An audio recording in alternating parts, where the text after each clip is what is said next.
তো আজকে আমাদের টপিক হলো modelling with higher order ordinary differential equations. গতদিন আমরা সিস্টেম অফ ওডি সলভ করা দেখছিলাম একটা, মানে যে এলিমিনেশন পদ্ধতিতে। তো ওর পরে সিস্টেমের নিয়ে আমরা আরো আলোচনা করব, আরো ডিসকাশন করব। বিশাল চ্যাপ্টারই আছে সামনে। তো সিস্টেমে যাওয়ার আগে যেহেতু আমরা higher order ODE single single ordinary differential equation second order বা থার্ড অর্ডার এগুলো কিভাবে সলভ করতে হয় সেগুলো দেখছি। তো সেগুলো অ্যাপ্লাই করে কিভাবে, মানে রিয়েল লাইফ প্রবলেম বা ফেনোমেনা, সেই ক্ষেত্রে কিভাবে ওই সিঙ্গেল একটা হায়ার অর্ডার ইকুয়েশন অ্যাপ্লাই করে ওই জিনিসগুলো সলভ করা যায় বা ইন্টারপ্রেট করা যায় কোনো ফিজিক্যাল ফেনোমেনাকে, সেই জিনিসটা তাহলে এখন দেখাই দিলে আমার মনে হয় যে সুবিধা হবে, যেহেতু ওইটা রিসেন্টলি শিখে আসছি আমরা। সিস্টেমে গেলে আবার সিস্টেমের অনেক থিওরি টিওরি আছে, ওগুলো পড়লে তখন দেখা যাবে যে হয়তো বা এগুলো ভুলে গেছো আবার। তো এই জন্য এটা পড়ায় তারপরে হচ্ছে আমরা সিস্টেমে যাব। তো মডেলিং, এর আগে আমরা first order ordinary differential equation দিয়ে করছিলাম। ওখানে অনেক ধরনের মডেলিং করছিলাম, কার্বন ডেটিং ছিল, গ্রোথ মডেল ছিল, পপুলেশন মডেল ছিল। ঠিক আছে, তো এখানেও ব্যাপারটা তাই, জাস্ট আমাদের মানে ইকুয়েশনের যে অর্ডার সেটা বেড়ে যাবে আর কি। আমরা দেখবো যে এইখানে যে ফিজিক্যাল ফেনোমেনা গুলোকে আমরা আহ, মানে ম্যাথমেটিক্যালি মডেল করার চেষ্টা করব, এক্সপ্রেস করার চেষ্টা করব ওডি দিয়ে, তখন দেখা যাবে যে ওডিটা ফার্স্ট অর্ডার না হয়ে সেকেন্ড অর্ডার বা তার চেয়ে বেশি আসছে। তো এই জন্যই বলতেছি modelling with higher order ordinary differential equations. এখন আর মডেলিং বলতে কি বোঝায় সেটা তো আগেই বলে আসছি, মডেলিং এর বেসিক আইডিয়া ফার্স্ট অর্ডার যখন পড়াইছি তখনই বলছিলাম যে মডেলিং বলতে আমরা কি বুঝি এবং কিভাবে করি সেটা, মানে ওভারঅল একটা প্রসেস আছে যে আগে সিস্টেমটার মধ্যে কি কি হাইপোথিসিস আছে, তারপরে সেগুলোকে ইকুয়েশন আকারে প্রকাশ করি, ডিফারেনশিয়াল ইকুয়েশন। দেন হচ্ছে ওই ইকুয়েশনটাকে আমরা সলভ করি, তারপরে সেটাকে ইন্টারপ্রেট করার চেষ্টা করি, অর্থাৎ আমাদের রিয়েল লাইফে যা ঘটে সেটা ইকুয়েশনের আউটপুটটাও কি সেটা আসে কিনা, যদি আসে তো ভালো, না আসলে সেই মডেলটাকে আবার রিফাইন করতে হয়, মানে আরো বেশি ধরো অ্যাজাম্পশন অ্যাড করে, আরো আরেকটু মানে কমপ্লেক্স করে, যেভাবেই হোক সেটাকে আরেকটু বেশি রিয়েলিস্টিক করার চেষ্টা করি। আচ্ছা, যাই হোক, তো এখন এইখানে আমাদের চ্যাপ্টার 5 আর চ্যাপ্টার 4 এর রেফারেন্স দেয়া আছে, জিলের বইয়ের চ্যাপ্টার 5 আর হচ্ছে ন্যাগেলের বইয়ের চ্যাপ্টার 4। তো এছাড়া তুমি এডওয়ার্ডস এর বইও তোমরা পাবা, অ্যাপ্লিকেশন কিছু। তো আমার কাছে মনে হয়েছে এই দুইটা বইতে বেশি সুন্দরভাবে দেয়া আছে, এই জন্য এই দুইটা রেফারেন্স দিছি। But you are free to access any one. ঠিক আছে, যে কোনোটা থেকে তুমি পড়তে পারো। তো প্রথম যে জিনিসটা দিয়ে আমরা শুরু করব সেটা হচ্ছে মাস স্প্রিং সিস্টেম। আচ্ছা, এটা সবচেয়ে কমন, যে কোনো হায়ার অর্ডার মডেলিং যে কোনো বইতে গেলেই দেখবা যে মোটামুটি এটা সব জায়গাতেই থাকে, মাস স্প্রিং সিস্টেম যেটা। তো এই জিনিসটা তোমরা অলরেডি ইন্টারমিডিয়েটেও পড়ে আসছো আমার যতটুকু খেয়াল আছে। সিম্পল হারমোনিক মোশন ছিল, সরল ছন্দিত স্পন্দন বাংলায় বললে। তো সেই জিনিসটারই মানে বলতে পারো যে ইংলিশ ভার্সন, আর কিছুই না। তো ওই সময় হয়তো অনেক কিছু বুঝে পড়ছো বা না বুঝে পড়ছো, তো ওই জিনিসগুলোই এখন আবার আমরা পড়বো, হয়তো অনেক কিছু মনে পড়ে যাবে।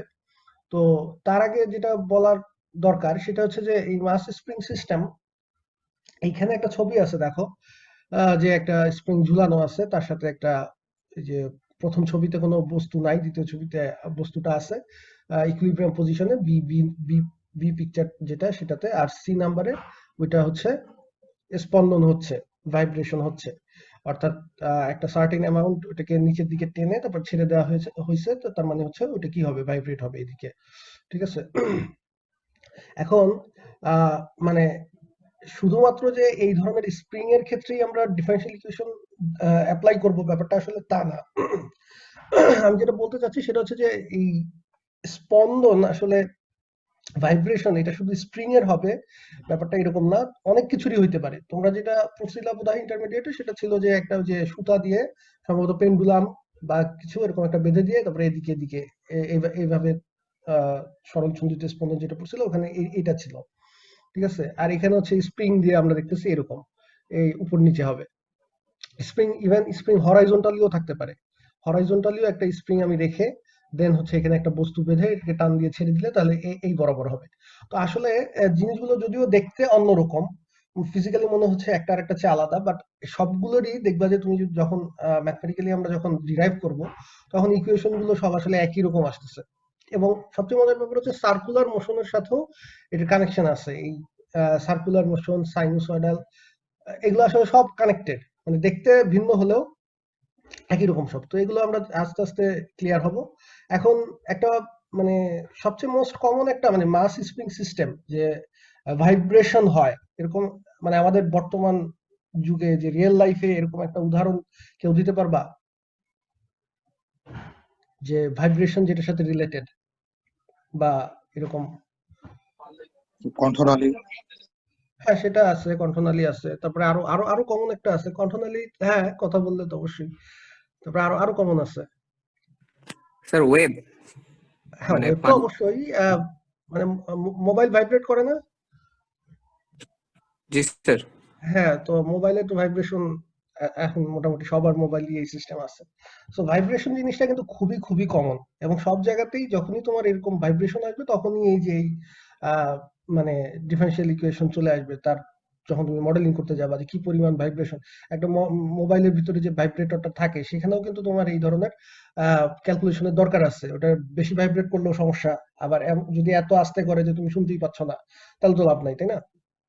তো তো এইখানে হচ্ছে আমি জাস্ট তোমাদের আইডিয়াটা দিচ্ছি, এই আমরা বইয়ে যে সিলেবাসে যে পার্টটা আছে, যে কিভাবে আমরা ভাইব্রেশনের ক্ষেত্রে ভাইব্রেশন যে ফেনোমেনা গুলো আছে সেগুলোকে ম্যাথমেটিক্যালি ডিসক্রাইব করতে পারি স্প্রিং এর ক্ষেত্রে। বাট রিয়েল লাইফে যখন তোমরা কোনো রিসার্চে যাবা বা হচ্ছে কোনো ধরো আর&ডি যে কোনো একটা কোম্পানির, তখন হয়তো ঠিক এইরকম স্প্রিং থাকবে না, বাট বেসিক আইডিয়াটা সেমই থাকবে।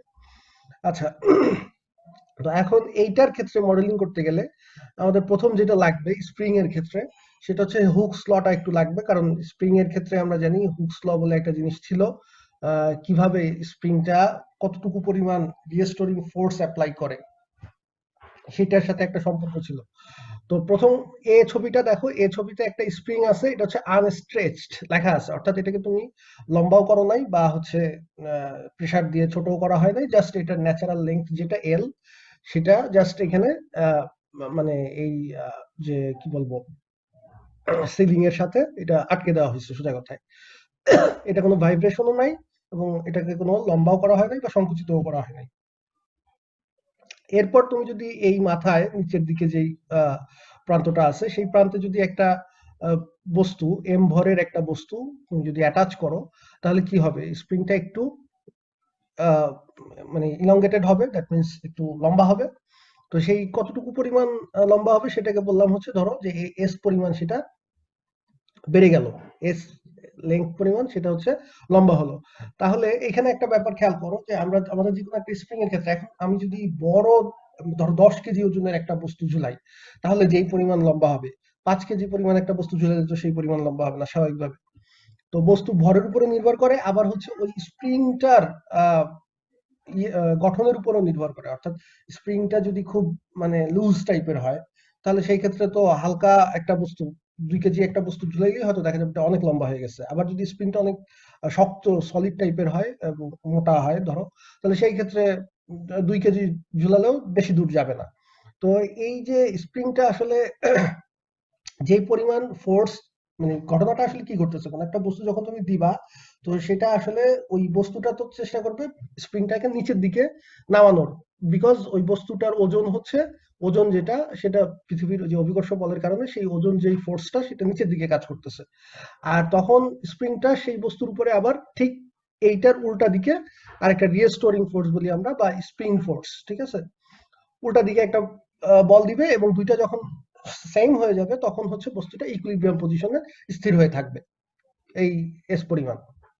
তো এখন এই হুক বলছে, আমাদের হুক সাহেব বলছে যে এই যে যে ইলংগেশনের কারণে তুমি যদি এস পরিমাণ ইলংগেশন হয়, এই এস পরিমাণ ইলংগেশনের কারণে সে যদি হচ্ছে এফ পরিমাণ রিস্টোরিং ফোর্স দেয়, তাহলে এই এফটা আসলে হবে হচ্ছে এই ইলংগেশনের সমানুপাতিক। অর্থাৎ যে পরিমাণ ইলংগেশন, যত বেশি ইলংগেশন হবে তত এফ এর মান বেশি হবে।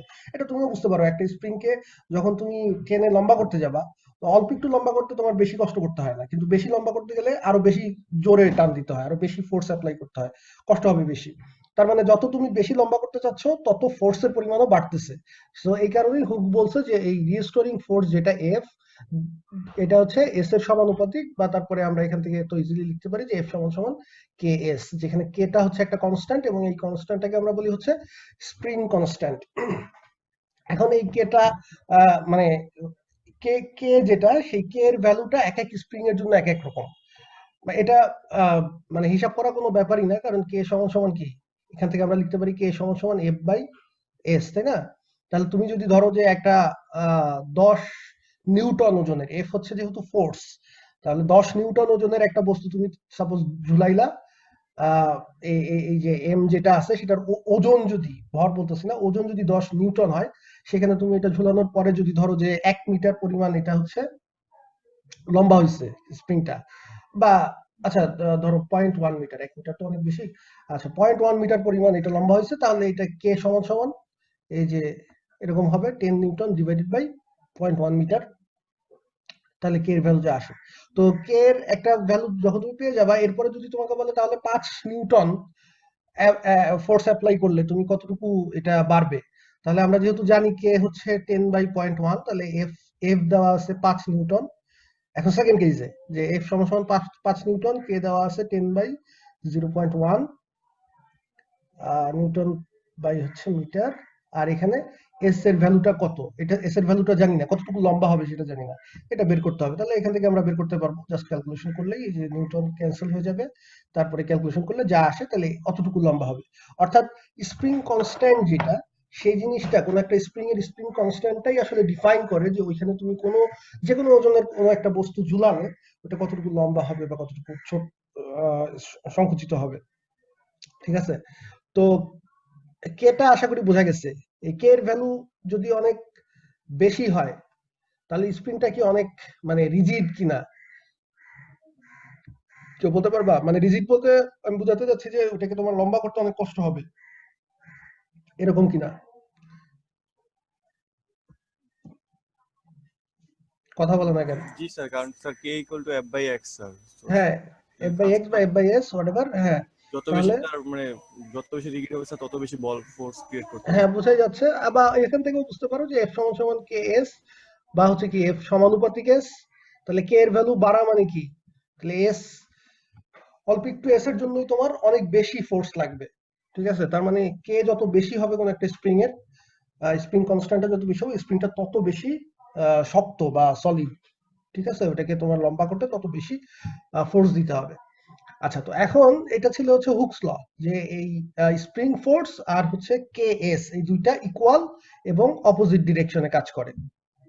এফটা হচ্ছে ওই মাস যেদিকে টানতেছে তার উল্টা দিকে কাজ করবে। আচ্ছা, তো এরপর আমরা হচ্ছে এখন যেটা করব, এই যে সি নাম্বার পিকচার যেটা, সেখানে যেটা করলাম সেটা হচ্ছে যে এখানে ইকুইলিব্রিয়াম পজিশনে ছিল, এই পজিশনটাকে ইকুইলিব্রিয়াম পজিশন বলতেছি এই যে বি পিকচারে, কারণ হচ্ছে যে এখানে কোনো এখনো কোনো স্পন্দন নাই, অসিলেশন বা ভাইব্রেশন তৈরি হয় নাই, জাস্ট আমি বস্তুটাকে ঝুলাইছি, সেটা হচ্ছে একটা সার্টেন অ্যামাউন্ট স্প্রিংটাকে লম্বা করে এখানে স্থির অবস্থায় চুপচাপ আছে। এটা এই জন্য বলতেছি এটা হচ্ছে ইকুইলিব্রিয়াম পজিশন। এবং এই পজিশনের বেলায় তাহলে mg minus ks is equal to 0 এটা লেখা যাবে কিনা, এই ইকুইলিব্রিয়াম পজিশনের বেলায় এটা ইজিলি লেখা যাবে, বুঝতে পারতেছো, কারণ আমরা বলছি যে বস্তুটার ওয়েট হচ্ছে নিচের দিকে টানতেছে, আর এই ফোর্স স্প্রিং এর যে রিস্টোরিং ফোর্স সেটা হচ্ছে উপরের দিকে টানতেছে, এবং এই দুইটা সমান হয়ে গেলেই কেবল হচ্ছে বস্তুটা এই পজিশনে স্থির অবস্থায় থাকবে, তাই না? এটা তো বোঝাই যায়। তো এখন তাহলে এই রিস্টোরিং ফোর্স সেটা হচ্ছে আমি আর এফ স্প্রিং, যেটাকে আমরা বলছি এফ স্প্রিং, এটা সমান সমান বস্তুর ওজন। তাহলে বস্তুর ওজনটা কি, বস্তুর ওজনটা হচ্ছে এম যেহেতু ভর, আর জি, তাহলে এটা হচ্ছে বস্তুর ওজন। তাহলে এখন এই এফ এস টাকে আবার একটু আগে আমরা হুকস ল এর মাধ্যমে বললাম যে এফ স্প্রিং যেটা, সেটা আসলে কে এস এর সমান। তাহলে আলটিমেটলি আমার দাঁড়ালো কে এস সমান সমান m g, that means m g minus k s is equal to sir 0। আমাদের ইন্টারভিউতে বলা ছিল যে এক্সটা অবশ্যই এসএস চেয়ে ছোট হইতে হবে স্যার, এটা কি আসলে কোনটা? এস এক্সটা অর্থাৎ আমরা যে পরিমাণ পরে স্যার বৃদ্ধি করবো একটা এক্সট্রা ফোর্স দিয়ে স্যার, এইটা স্যার এই যে আমাদের ভর ঝুলানোর কারণে যে বলটা হয় এটা হচ্ছে ছোট হইতে হবে, এটা কি মানে extra x less than S? এই এক্স আর এস এটার কথা বলতেছো? জি ভাই, জি স্যার, এই দুটো এটা তো আসলে না, আমি তো এরকম কিছু পাই নাই। মানে আমি তাহলে এটা দেখতে হবে আমাকে, কারণ আমি এরকম কোনো কন্ডিশন দেখি নাই। একটা কন্ডিশন যেটা আছে সেটা হচ্ছে তোমাকে অবশ্যই ভর যেটা দিবা বা তুমি যেটা ইলংগেশন করবা সেটা যেন স্প্রিং এর যে একটা ইয়া থাকে না, কি বলে, স্থিতি স্থাপকতা, যে একটা লিমিট থাকে, যে যেটার চেয়ে বেশি তুমি যদি স্প্রিংটাকে এক্সপান্ড করে ফেলো, স্ট্রেচ করে ফেলো, তখন সেটার স্যারকে ওই জিজ্ঞেস করছিলাম, উনি বলছিল যে এক্সটা যদি এস এর চেয়ে বড় হয়ে যায় তখন আর ইলাস্টিসিটিটা থাকে না, তো পর্যাবৃত্ত গতিটা পায় না তখন। আচ্ছা, এটা তাহলে আমার দেখতে হবে। আমি এখানে এখনো পর্যন্ত ওরকম কিছু পাইনি যে এক্স আর এস এর মধ্যে এরকম কোনো কন্ডিশন থাকতে হবে। আমার তাহলে দেখে আমি শিওর হয়ে জানাবো। আর আর আমি যতটুকু পাইছি সেটা হচ্ছে যে এস আর এক্স দুইটা মিলে হচ্ছে তোমার ওই স্থিতিস্থাপকতার যে লিমিট, সেটার বাইরে যেতে পারবে না। ঠিক আছে, ওটার বাইরে গেলে তুমি যদি ধরো প্রথমবারই এমটা যদি এত বেশি দাও যে সেটা স্প্রিং এর স্থিতিস্থাপকতার লিমিটের বাইরে চলে গেছে, তাহলে স্প্রিং ছিঁড়ে যাবে প্রথম এই যে বিতেই। ঠিক আছে, তখনই স্প্রিং ছিঁড়ে যাবে বা হচ্ছে তার স্থিতিস্থাপকতা নষ্ট হয়ে যাবে। সো আমি যতটুকু পাইছি সেটা হচ্ছে যে এই এক্স আর এস দুইটাই তোমার হচ্ছে দুইটা মিলে, দুইটার সামেশন মিলে হচ্ছে তোমার ওই স্থিতিস্থাপকতার লিমিটের মধ্যে থাকতে হবে। শুধু এক্স এস এর চেয়ে ছোট হতে হবে, বড় হতে হবে, এরকম কিছু পাই নাই। তারপর আমি যদি পাই তাহলে আমি সেটা অবশ্যই জানাবো। ঠিক আছে। জি স্যার। আচ্ছা, তো এখন এটা পর্যন্ত তো বোঝা গেছে আশা করি যে এই বি পজিশনে যখন ইকুইলিব্রিয়াম পজিশনে আছে তখন mg minus ks is equal to 0 হবে। এটা তো ক্লিয়ার? কেউ কোনো কথা বলে না কেন? স্যার। জি স্যার। ওকে, তো এখন তাহলে নেক্সট যে সি পজিশনে যেটা আমরা করলাম সেটা হচ্ছে ইকুইলিব্রিয়াম পজিশন থেকে এই ভরটাকে এক্স পরিমাণ নিচের দিকে আমি টেনে যদি আমি ছেড়ে দেই, তাহলে কি হবে বুঝতেই পারতেছো যে এটা হচ্ছে আপ ডাউন করবে। এবং সেই ক্ষেত্রে তখন আমাদের এই মানে ইকুয়েশনটা কি দাঁড়ায়, ডিফারেনশিয়াল ইকুয়েশন অফ মোশন, যে এক্স পরিমাণ যদি আমি ইলংগেশন করি তাহলে তো এটা বুঝতেই পারতেছো যে আমাদের ওই যে F is equal to m a যেটা ছিল নিউটনস ল, এফ নেট আর কি, যে নেট ফোর্স সমান সমান এম এ হবে। তাহলে এখানে এম এ যেটা, সেই এম তো এম আছেই, আর এর বদলে আমরা লিখতে পারি, যেহেতু আমাদের ইকুইলিব্রিয়াম পজিশন থেকে ডিসপ্লেসমেন্টটা হচ্ছে একবার নিচের দিকে একবার উপরের দিকে, তো এই আমরা মাপতেছি হচ্ছে এই পজিশন থেকে, এটা হচ্ছে এক্স ইকুয়াল টু 0 পজিশন বা ইকুইলিব্রিয়াম পজিশন। তো তাহলে ওই ত্বরণের ফর্মুলাটা কি হবে, যে ডিসটেন্স ডাবল ডেরিভেটিভ। এখন সেটা নেগেটিভ হতে পারে, পজিটিভ হতে পারে, সমস্যা নেই। আমরা সেটা দেখবো যে আমরা আসলে স্প্রিং এর ক্ষেত্রে উপরের যে ডিরেকশনটা সেটাকে নেগেটিভ হিসেবে ডিফাইন করি, আর নিচেরটাকে পজিটিভ, মানে অর্থাৎ ওজন যেদিকে কাজ করে, বস্তুর ওজন, সেটাকে আমরা পজিটিভ হিসেবে ডিফাইন করি, আর উপরের ডিস্টেন্সটাকে নেগেটিভ হিসেবে ডিফাইন করি। তো অসুবিধা নাই, এটা জাস্ট কনভেনশন, তুমি উল্টার দিকে চাইলেও করতে পারতা, কোনো সমস্যা নাই। আচ্ছা, তো এখন সেটা যাই হোক, আমার কথা হচ্ছে যে এই যেটা হচ্ছে আমাদের অ্যাক্সিলারেশন, সেটা হবে d two x by dt two. এটা তো তোমরা জানোই যে ডিস্টেন্সের ডাবল ডেরিভেটিভ। তাহলে এম এ টার্মটা হয়ে থাকলে হচ্ছে এটা। দেন নেক্সট যেটা আসতেছে, এই যে রাইট হ্যান্ড সাইড, এটা কিভাবে আসলে একটু কেউ বলতে পারবা? আমি ব্যাখ্যা করতে হবে রাইট পার্টটা। স্যার ওই যে mg minus ks equals to 0 বসাইছে। হ্যাঁ, সেটা তো বসাইছি। আমি বললাম যে এই যে কে ইন্টু মাইনাস কে ইন্টু এস প্লাস এক্স, এটা কোথা থেকে আসলো? জি স্যার, টোটাল সরণ। হ্যাঁ, এক্স্যাক্টলি ওই যে আগের মতোই। যখন আমি এস পরিমাণ বস্তুটা লম্বা হয়েছিল তখন তো আমাদের রিস্টোরিং ফোর্স যেটা এফ স্প্রিং যেটা, সেটা ছিল হচ্ছে কে এস এর সমান। এখন যেহেতু আমি এস প্লাস এক্স এই এতখানি বাড়াইছি, তাহলে রিস্টোরিং ফোর্সটা হবে কে ইন্টু এস প্লাস এক্স, যতটুকু ওর অরিজিনাল লেন্থ থেকে যতটুকু লম্বা করা হবে সেটারই সমানুপাতিক হবে হুকস ল অনুযায়ী। তাহলে এই যে এস এফ স্প্রিং যেটা, সেটা হবে কে ইন্টু এস প্লাস এক্স। এখন এখানে নেগেটিভ সাইন দেওয়ার কারণ হচ্ছে, কারণ আমাদের এই যে ডিরেকশনটা উল্টা দিকে, আমাদের যেটা হচ্ছে এম জি যেটা, সরি এম এ যেটা, সেটা হচ্ছে কাজ করতেছে কি পজিটিভ ডিরেকশন আমরা ধরছি নিচের দিকে, ওজন যেদিকে কাজ করতেছে অর্থাৎ নিচের দিকে, সেটা হচ্ছে আমাদের পজিটিভ ডিরেকশন ধরছি। আর যেহেতু আমাদের এফ স্প্রিং যেটা এফ এস, সেটা কাজ করতেছে উল্টা দিকে, সেই কারণে এখানে একটা নেগেটিভ সাইন দিতে হবে, মাইনাস কে ইন্টু এস প্লাস এক্স। আর ওজন যেটা, আমাদের তো নেট ফোর্স সমান সমান F, F is equal to F net is equal to m a, তাই না? তাহলে নেট ফোর্সটা হিসাব করতে হবে। তো এম এটা তো লিখছি, এম এটা তো এখানে আছেই, আর এফ নেট হবে হচ্ছে একটা হলো আমার দুইটা ফোর্স এখানে কাজ করতেছে, একটা ওজন নিচের দিকে আর একটা হচ্ছে এফ স্প্রিং বা restoring force of the spring, এটা হচ্ছে উপরের দিকে। তাহলে রিস্টোরিং ফোর্সটা লিখছি মাইনাস কে ইন্টু এস প্লাস এক্স, আর ওজন যেটা সেটা নিচের দিকে যেহেতু সেজন্য সেটা প্লাস এম জি। এরপরে এখন এখানে তুমি যদি গুণ করো তাহলে মাইনাস কে এস আর প্লাস এম জি, এই দুইটা টার্ম চলে যাবে যেহেতু m g minus k s zero আমরা আগে বলে আসছি। তাহলে এই দুইটা টার্ম একটা আরেকটা ভ্যানিশ হয়ে গেল, আলটিমেটলি থাকলো হচ্ছে মাইনাস কে এক্স। তাহলে এই যে 1 নম্বর বক্সে যেটা আছে সেটাই হচ্ছে আমাদের differential equation of this motion. ঠিক আছে, খেয়াল রাখো যেটা হচ্ছে এই মোশনের ডিফারেন্সিয়াল ইকুয়েশন, শুধু ইকুয়েশন না। শুধু ইকুয়েশন বললে কিন্তু তখন এই ডিফারেন্সিয়াল ইকুয়েশনের যে সলিউশন সেটাকে বোঝাবে। তাহলে আশা করি এই পর্যন্ত ক্লিয়ার। কারো কোনো কোশ্চেন থাকলে বলতে পারো।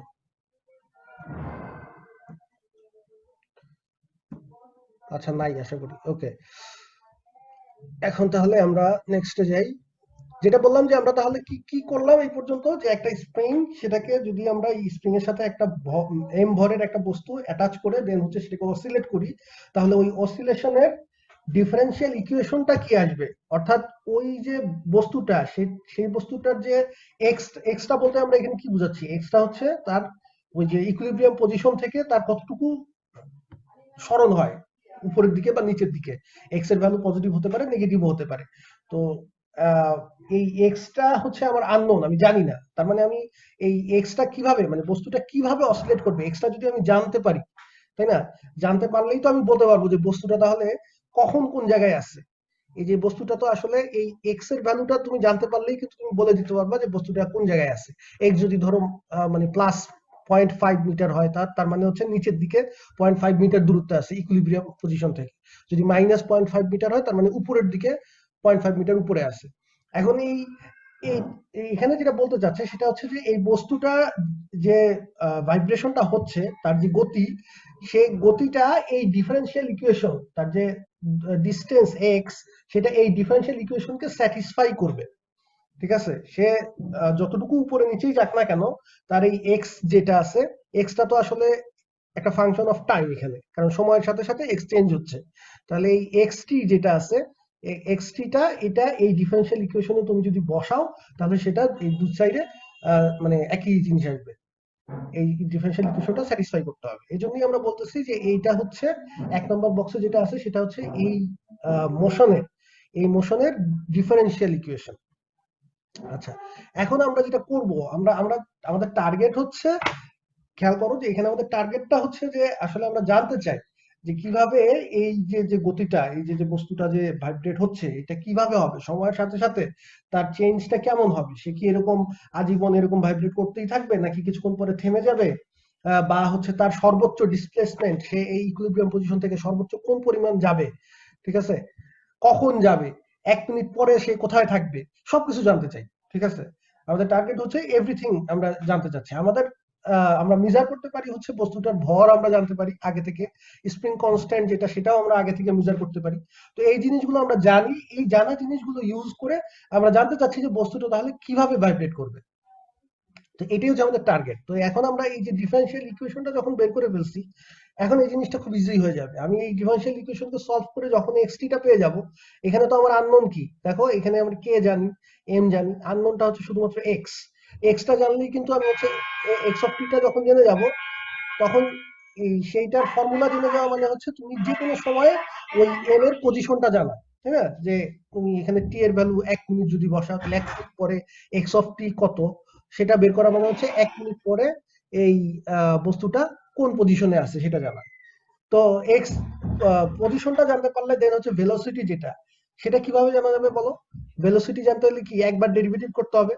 এক্স অফ টি যদি তুমি জানতে পারো তাহলে এক্স প্রাইম টি যেটা, সেটা হচ্ছে তার ভেলোসিটি ডিফাইন করবে, যে প্রতি মুহূর্তে যে কোনো সময়ে তুমি টি এর ভ্যালু বসাবা এই যে এক্স প্রাইম টি এর মধ্যে, তাহলে তুমি বলে দিতে পারবা যে 1 মিনিট পরে বা 2 মিনিট পরে তার ভেলোসিটি কত থাকবে। ঠিক আছে, আর এক্সিলারেশন তো বলতেই পারবা, আবার ডাবল ডেরিভেটিভ করলে হয়ে গেল। আচ্ছা, যাই হোক, অর্থাৎ আমরা দেখতে পাচ্ছি যে আমরা মোটামুটি সবকিছু এখান থেকে বের করতে পারবো। তো এটা বের করার আগে আমি হচ্ছে একটু আমাদের ফিজিক্যাল ফেনোমেনা যেটা, সেই জিনিসটাকে আগে একটু মানে কি বলবো, একটু মাথায় একটু জিনিসটা আগে ঢুকাই যে আসলে বাস্তবিক ঘটনাটা কি ঘটে। তো এখানে দেখো যে একটা স্প্রিং, এখানে যে ছবিটা, দুইটা ছবি দেয়া আছে, দুইটা না অ্যাকচুয়ালি তিনটা, এটা অ্যাকচুয়ালি একটা ছবি না, এটা অ্যানিমেশন। অ্যানিমেশনটা তো আসলে এখানে রান করবে না, অ্যানিমেশনটা দেখাতে হবে ইয়াতে। আচ্ছা, অ্যানিমেশনটাতে পরে যাই। আগে এটা একটু খেয়াল করো যে এটা হচ্ছে আমাদের অরিজিনালি যেটা ঘটে সেই জিনিসটাকেই দেখানো হয়েছে। তবে পার্থক্যটা হচ্ছে যে আমরা কিন্তু অরিজিনালি একটা স্প্রিং কে কি দেখি, একটা স্প্রিং যদি এরকম সাসপেন্ডেড থাকে একটা সিলিং থেকে, এখানে যদি একটা তোমার বস্তু থাকে, তাহলে সেটা আমরা জাস্ট দেখি যে সেটা উপরে নিচে বাউন্স করতেছে, তাই তো, ভাইব্রেট করতেছে, উপরে নিচে উপরে নিচে এইভাবে। সেটা তো এরকম ঢেউ হওয়ার কথা না, ঠিক আছে? এই যে এখানে যেরকম ঢেউ দেখাইছে, তো এই ঢেউটা তাহলে কিভাবে আসলো? এটা আসলো আপনি যদি হচ্ছে এই যে একটা স্প্রিং কে ভাইব্রেশন করার সময় মোবাইল দিয়ে ছবি তুলবা, শাটার স্পিড ধরো প্রতি সেকেন্ড 1 সেকেন্ড পর পর ছবি তুলবা, বা আরো কম তুলতে পারলে আরো ভালো, এবং তারপরে ওই ছবিগুলোকে যদি পাশাপাশি সাজাও, তাহলে দেখবা যে এই যে ঠিক এরকম একটা ছবি তৈরি হচ্ছে। এটা বোঝা যাচ্ছে কিনা? কারণ প্রতি সেকেন্ডেই তো তার আহ, কি বলবো, ওই বস্তুটার পজিশন চেঞ্জ হবে। এটা হচ্ছে ধরো একেবারে টি ইজ ইকুয়াল টু জিরোতে তুমি এই যে এক্স থেকে এই পরিমাণ টেনে তারপরে ছেড়ে দিছো, তারপরের মুহূর্তেই বস্তুটা উপরে উঠে গেছে। এখন আমরা যেটা করতেছি যে সময়ের এগেনস্টে এই জিনিসটাকে আমরা আলাদা আলাদা ভাবে চিন্তা করতেছি। আমরা তো আসলে সময়টাকে প্রবাহিত হইতে দেখি না, এই কারণে আমাদের কাছে মনে হয় যে এটা তো শুধু উপর নিচে হইতেছে, এখানে ঢেউ আসলো কোত্থেকে। বাট সময়টাকে যদি তুমি আলাদা আলাদা ভাবে দেখতে পারতা, অর্থাৎ এইটা এই যে যে লাইনটা, এই সময়টা এখানে টি ইকুয়ালস টু 0 সেকেন্ড, এখানে টি ইকুয়ালস টু 1 সেকেন্ড, 2 সেকেন্ড, এরকম ধরো 1 সেকেন্ড পর পর এদিকে যাচ্ছে। এবং সেই ক্ষেত্রে তুমি যদি মানে একজন এক্সটার্নাল অবজারভার হিসেবে যে সময়টাকে তুমি একসাথে পাস্ট, প্রেজেন্ট, ফিউচার তিনটাই দেখতে পারতেছো, ঠিক আছে, তখন তো তাহলে তুমি দেখতা যে আসলে এরকম একটা ওয়েভই তৈরি হচ্ছে। বোঝা গেছে কিনা আমার কথাটা? জি স্যার। আচ্ছা, তো তাহলে এই জিনিসটাকেই এই পরে হচ্ছে কি দেখো গ্রাফ করছে, মানে এই যে যে ঢেউটা, এই যে এটা যে আসলে ঢেউয়ের মতো আসে সেটাই আমি ব্যাখ্যা করলাম, যে আসলে স্প্রিং এর আপ ডাউনটা আমরা শুধু উপরে নিচে দেখলেও এটা আসলে একটা, তুমি যদি সময়ের সাপেক্ষে গ্রাফ করো তাহলে সেটা একটা ঢেউয়ের মতোই হবে। এবং সেটাকে পরে হচ্ছে আমাদের অরিজিনাল যে গ্রাফ সিস্টেম সেখানে নিয়ে গেছে। এখানে খেয়াল করো আমাদের যে স্প্রিং মাস সিস্টেম যেটা ছিল, সেখানে আমরা বলছিলাম যে উপরের দিকটা হচ্ছে নেগেটিভ, এক্স নেগেটিভ, আর নিচের দিকটা হচ্ছে এক্স পজিটিভ। ওজনের যে দিকটা সেই দিকটাকে আমরা পজিটিভ ধরছি। তাহলে গ্রাফ করার সময় যখন আমরা গ্রাফ করব এই জিনিসটা একদম মাথায় রাখতে হবে, যেহেতু আমাদের বস্তুটা গ্রাফিং এর সময় আমরা সবসময় কি করি, গ্রাফিং এর সময় সবসময় উপরের দিকটা থাকে পজিটিভ, নিচের দিকটা থাকে হচ্ছে নেগেটিভ, ঠিক আছে? আবার এই অ্যাক্সিস এর বেলায় এই যে যেটা হরাইজন্টাল অ্যাক্সিস সেটার ক্ষেত্রে ডান দিক হচ্ছে পজিটিভ, বাম দিক হচ্ছে নেগেটিভ। তো আমাদের যেহেতু আমরা সময় টি ইজ ইকুয়াল টু 0, নেগেটিভ সময় আসলে বলতে কিছু আমরা মানে ইন্টারপ্রেট করতে পারি না। তো টি ইকুয়ালস টু 0 থেকে শুরু, এই কারণে এটা বাম দিকে নাই, ঠিক আছে, বাম দিকে কিছু নাই। টি ইকুয়ালস টু 0 থেকে শুরু হবে এবং টি হচ্ছে সময় মানে আস্তে আস্তে এই যে ডান দিকে যাবে, দ্যাট মিন্স বাড়তে থাকবে। পজিটিভ, শুধু পজিটিভ টি অ্যাক্সিস, এটাই আমাদের দরকার।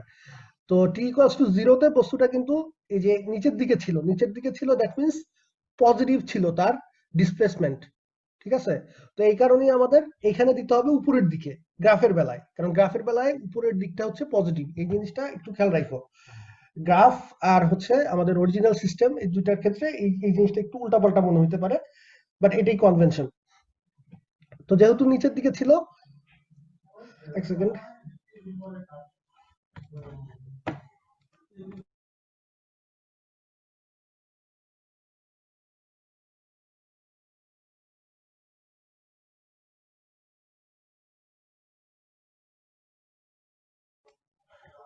আচ্ছা, তো এখানে যেহেতু নিচের দিকে ছিল বস্তুটা, সো এখানে আমাদের গ্রাফে এটা উপরের কোনো একটা পয়েন্ট থেকে শুরু হবে, যতটুকু নিচের দিকে ছিল, যে কয় মিটার নিচের দিকে ছিল এখানেও ঠিক সেই কয় মিটার উপর থেকে শুরু হবে।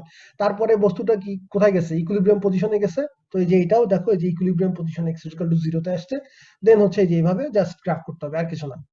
তো এই যে ইকুইলিব্রিয়াম পজিশন থেকে হাইয়েস্ট যে ডিসটেন্সটা সে কভার করে, এটাকে আমরা বলি হচ্ছে অ্যামপ্লিটিউড, বাংলায় যেটাকে তোমরা বলতা বিস্তার।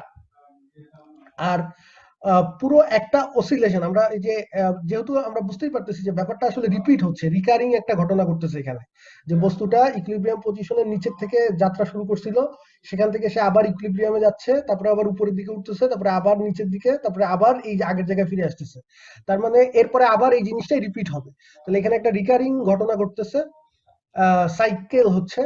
তো এই জন্য সেটার একটা পিরিয়ড থাকবে বা পর্যায়কাল থাকবে, অর্থাৎ পুরো একটা অসিলেশন সম্পন্ন করতে তার যেই সময় লাগে সেটাকে আমরা বলি পিরিয়ড। তো এই যে যেমন ধরো এইটা আর এই পয়েন্ট আর এই পয়েন্ট, এটা পুরো এইটা হচ্ছে পুরো একটা অসিলেশন। এটা তো তোমাদের ব্যাখ্যা করার কিছু নেই, এগুলো তোমরা আগেই পড়ে আসছো, বা আমি চাইলে এখান থেকে আর এখান থেকে এই সময়টুকু নিতে পারি। তো এই এই পুরো অসিলেশন কমপ্লিট করতে যতটুকু সময় লাগে টি, আমাদের খেয়াল রাখো আমাদের হরাইজন্টাল অ্যাক্সিসটা হচ্ছে সময়ের অ্যাক্সিস টি, আর ভার্টিক্যাল অ্যাক্সিস যেটা সেটা হচ্ছে আমাদের বস্তুর এই পজিশনের অ্যাক্সিস, যে প্রতিটিতে সে কোথায় আছে। T equals to 1 second, t equals to 2 second, 3 second, এরকম প্রত্যেকটা সেকেন্ডে সে কোন জায়গায় আছে, এক্সটা হচ্ছে তার পজিশন। তো এরকম দুইটা এই যে সেম স্যার পজিশন। মানে হ্যাঁ বলো। মানে আমাদের তো এমপ্লিটিউডটা স্যার আস্তে আস্তে কমে যাবে না যত টাইম বাড়বে, একটা সময় তো সে মানে স্থির আচ্ছা হয়ে আচ্ছা, যাবে আমার বস্তুটা। হ্যাঁ হ্যাঁ, ঠিক আছে ঠিক আছে, হ্যাঁ এটা গুড গুড কোশ্চেন, আমি যাবো ওইদিকে। এটা আহ, বলতেছি, ঠিক আছে একটু পরেই বলতেছি। তো তাহলে এই আমাদের যে কোনো দুইটা অর্থাৎ যে কোনো একটা কমপ্লিট অসিলেশন হইতে যেই সময়টা লাগে, এইখান থেকে এখান পর্যন্ত যতটুকু সময়, সেটাকে আমরা বলি হচ্ছে পিরিয়ড বা পর্যায়কাল। আচ্ছা, তারপরে ফ্রিকোয়েন্সির ব্যাপারটাও আসবে, সবই আসবে, সেগুলোতে আমরা যাব। তার আগে কামরুলের প্রশ্নটা একটু বলে নেই আমরা। দেখো এখানে আমি লিখে দিছি, এই যে উপরে লেখা আছে, এটা হচ্ছে ফ্রি আনড্যাম্পড মোশন। এই কথাটা আগের স্লাইড গুলোতেও লেখা ছিল। এই কথাটার মানে কি? এই কথাটার মানে হচ্ছে যে ফ্রি মানে মুক্ত, আনড্যাম্পড, আনড্যাম্পড কথাটার অর্থ হচ্ছে, ড্যাম্পড কথাটার অর্থ হচ্ছে স্যাঁতসেঁতে, বাংলায় যদি বলি, মানে সিম্পল বাংলা হচ্ছে স্যাঁতসেঁতে বা ভেজা। আনড্যাম্পড মানে হচ্ছে যেটা স্যাঁতসেঁতে না। তো বাট মানে ফিজিক্যালি, মানে আমরা যারা স্প্রিং ম্যাস সিস্টেমে যখন আমরা কাজ করি, তখন আনড্যাম্পড ফ্রি মোশন বলতে বোঝায় যে এখানে তোমার কোনো এক্সটার্নাল কোনো ফোর্স নাই এবং কোনো রিটার্ডিং ফোর্স বা রেজিস্ট্যান্ট ফোর্সও নাই। ঠিক আছে, আনড্যাম্পড। অর্থাৎ ভাইব্রেশনটা শুধুমাত্র যে প্রথম যে ইম্পালস, সেই ইম্পালস থেকেই শুরু হয়েছে, এরপর আর কোনো ওটার উপরে কোনো এক্সটার্নাল ফোর্সও, অর্থাৎ এই যে যে ধরো ম্যাচটা যে উপর নিচ হচ্ছে, ঠিক আছে, এখানে এক্সটার্নাল কোনো ফোর্স বাইরে থেকে কেউ আবার ধাক্কা দিচ্ছে না, ঠিক আছে, বস্তুটাকে কিছুক্ষণ পর পর বা হচ্ছে কন্টিনিউয়াসলিও ধাক্কা দেওয়া হচ্ছে না, পুশ করা হচ্ছে না, এটা হচ্ছে এক্সটার্নাল কোনো ফোর্স নাই। আরেকটা হচ্ছে যে আশেপাশের মিডিয়ামের কারণে, যেটা একটা ঘর্ষণ বল যদি তৈরি হইতো তাহলে অবশ্যই সেটা কমে যাওয়ার কথা, আর বাস্তবেও সেটাই হয়।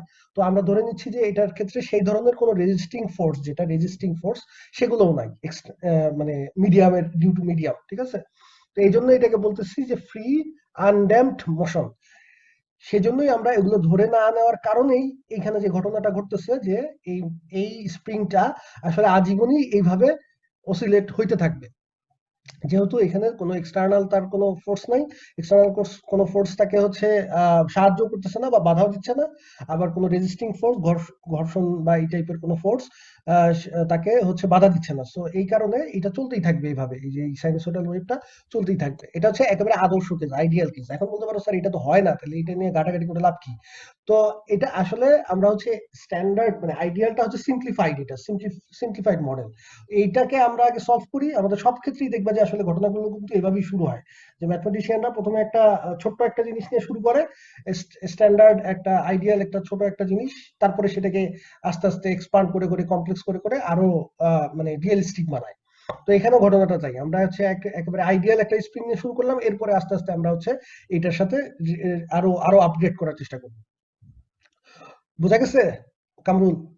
জি স্যার, বুঝতে পারছি। আচ্ছা, ওকে।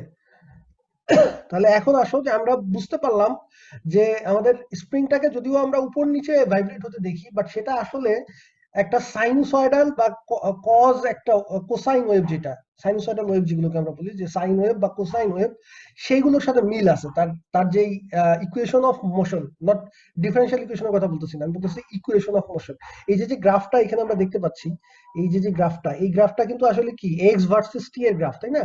তার মানে আমাদের এটা হচ্ছে ফাংশন এক্স টি, যেটা এক্স টি এর গ্রাফ। এটা আমরা জানি না এক্স টিটা কি, বাট আমরা বুঝতে পারতেছি যে একটা আইডিয়াল স্প্রিং এর জন্য এক্স টিটা অবশ্যই এইরকম একটা ওয়েভ লাইক একটা কার্ভ হবে, অর্থাৎ আইদার একটা সাইন কার্ভের মতো হবে। এটাকে তুমি চাইলে একটা সাইন কার্ভ দিয়েও মানে এক্সপ্রেস করতে পারো, বা একটা কস কার্ভ দিয়েও এক্সপ্রেস করতে পারো, কারণ আমরা জানি যে সাইন এবং কজের ক্ষেত্রেও গ্রাফগুলো এরকমই হয়, ঠিক আছে? বা হতে পারে সাইন এবং কজের কম্বিনেশন দিয়েও তুমি এটাকে এক্সপ্রেস করতে পারো। এটা কস এর মতো স্যার, এটা আরে বাবা, কস কজ গ্রাফের আর মতো। সাইনের মধ্যে তো তেমন কোনো পার্থক্য নাই। কজ আর সাইনের মধ্যে পার্থক্য, মানে সাইন থেকে কজে যাওয়া যায় না? যা স্যার, জি স্যার। কেমনে যায় বলো? সাইন থেকে, ডেরিভেটিভ করলে যাওয়া যায়। হ্যাঁ, স্যার কজেরটা হচ্ছে 90 এরকম ডিগ্রি আর সাইনেরটা হচ্ছে এরকম নাকি?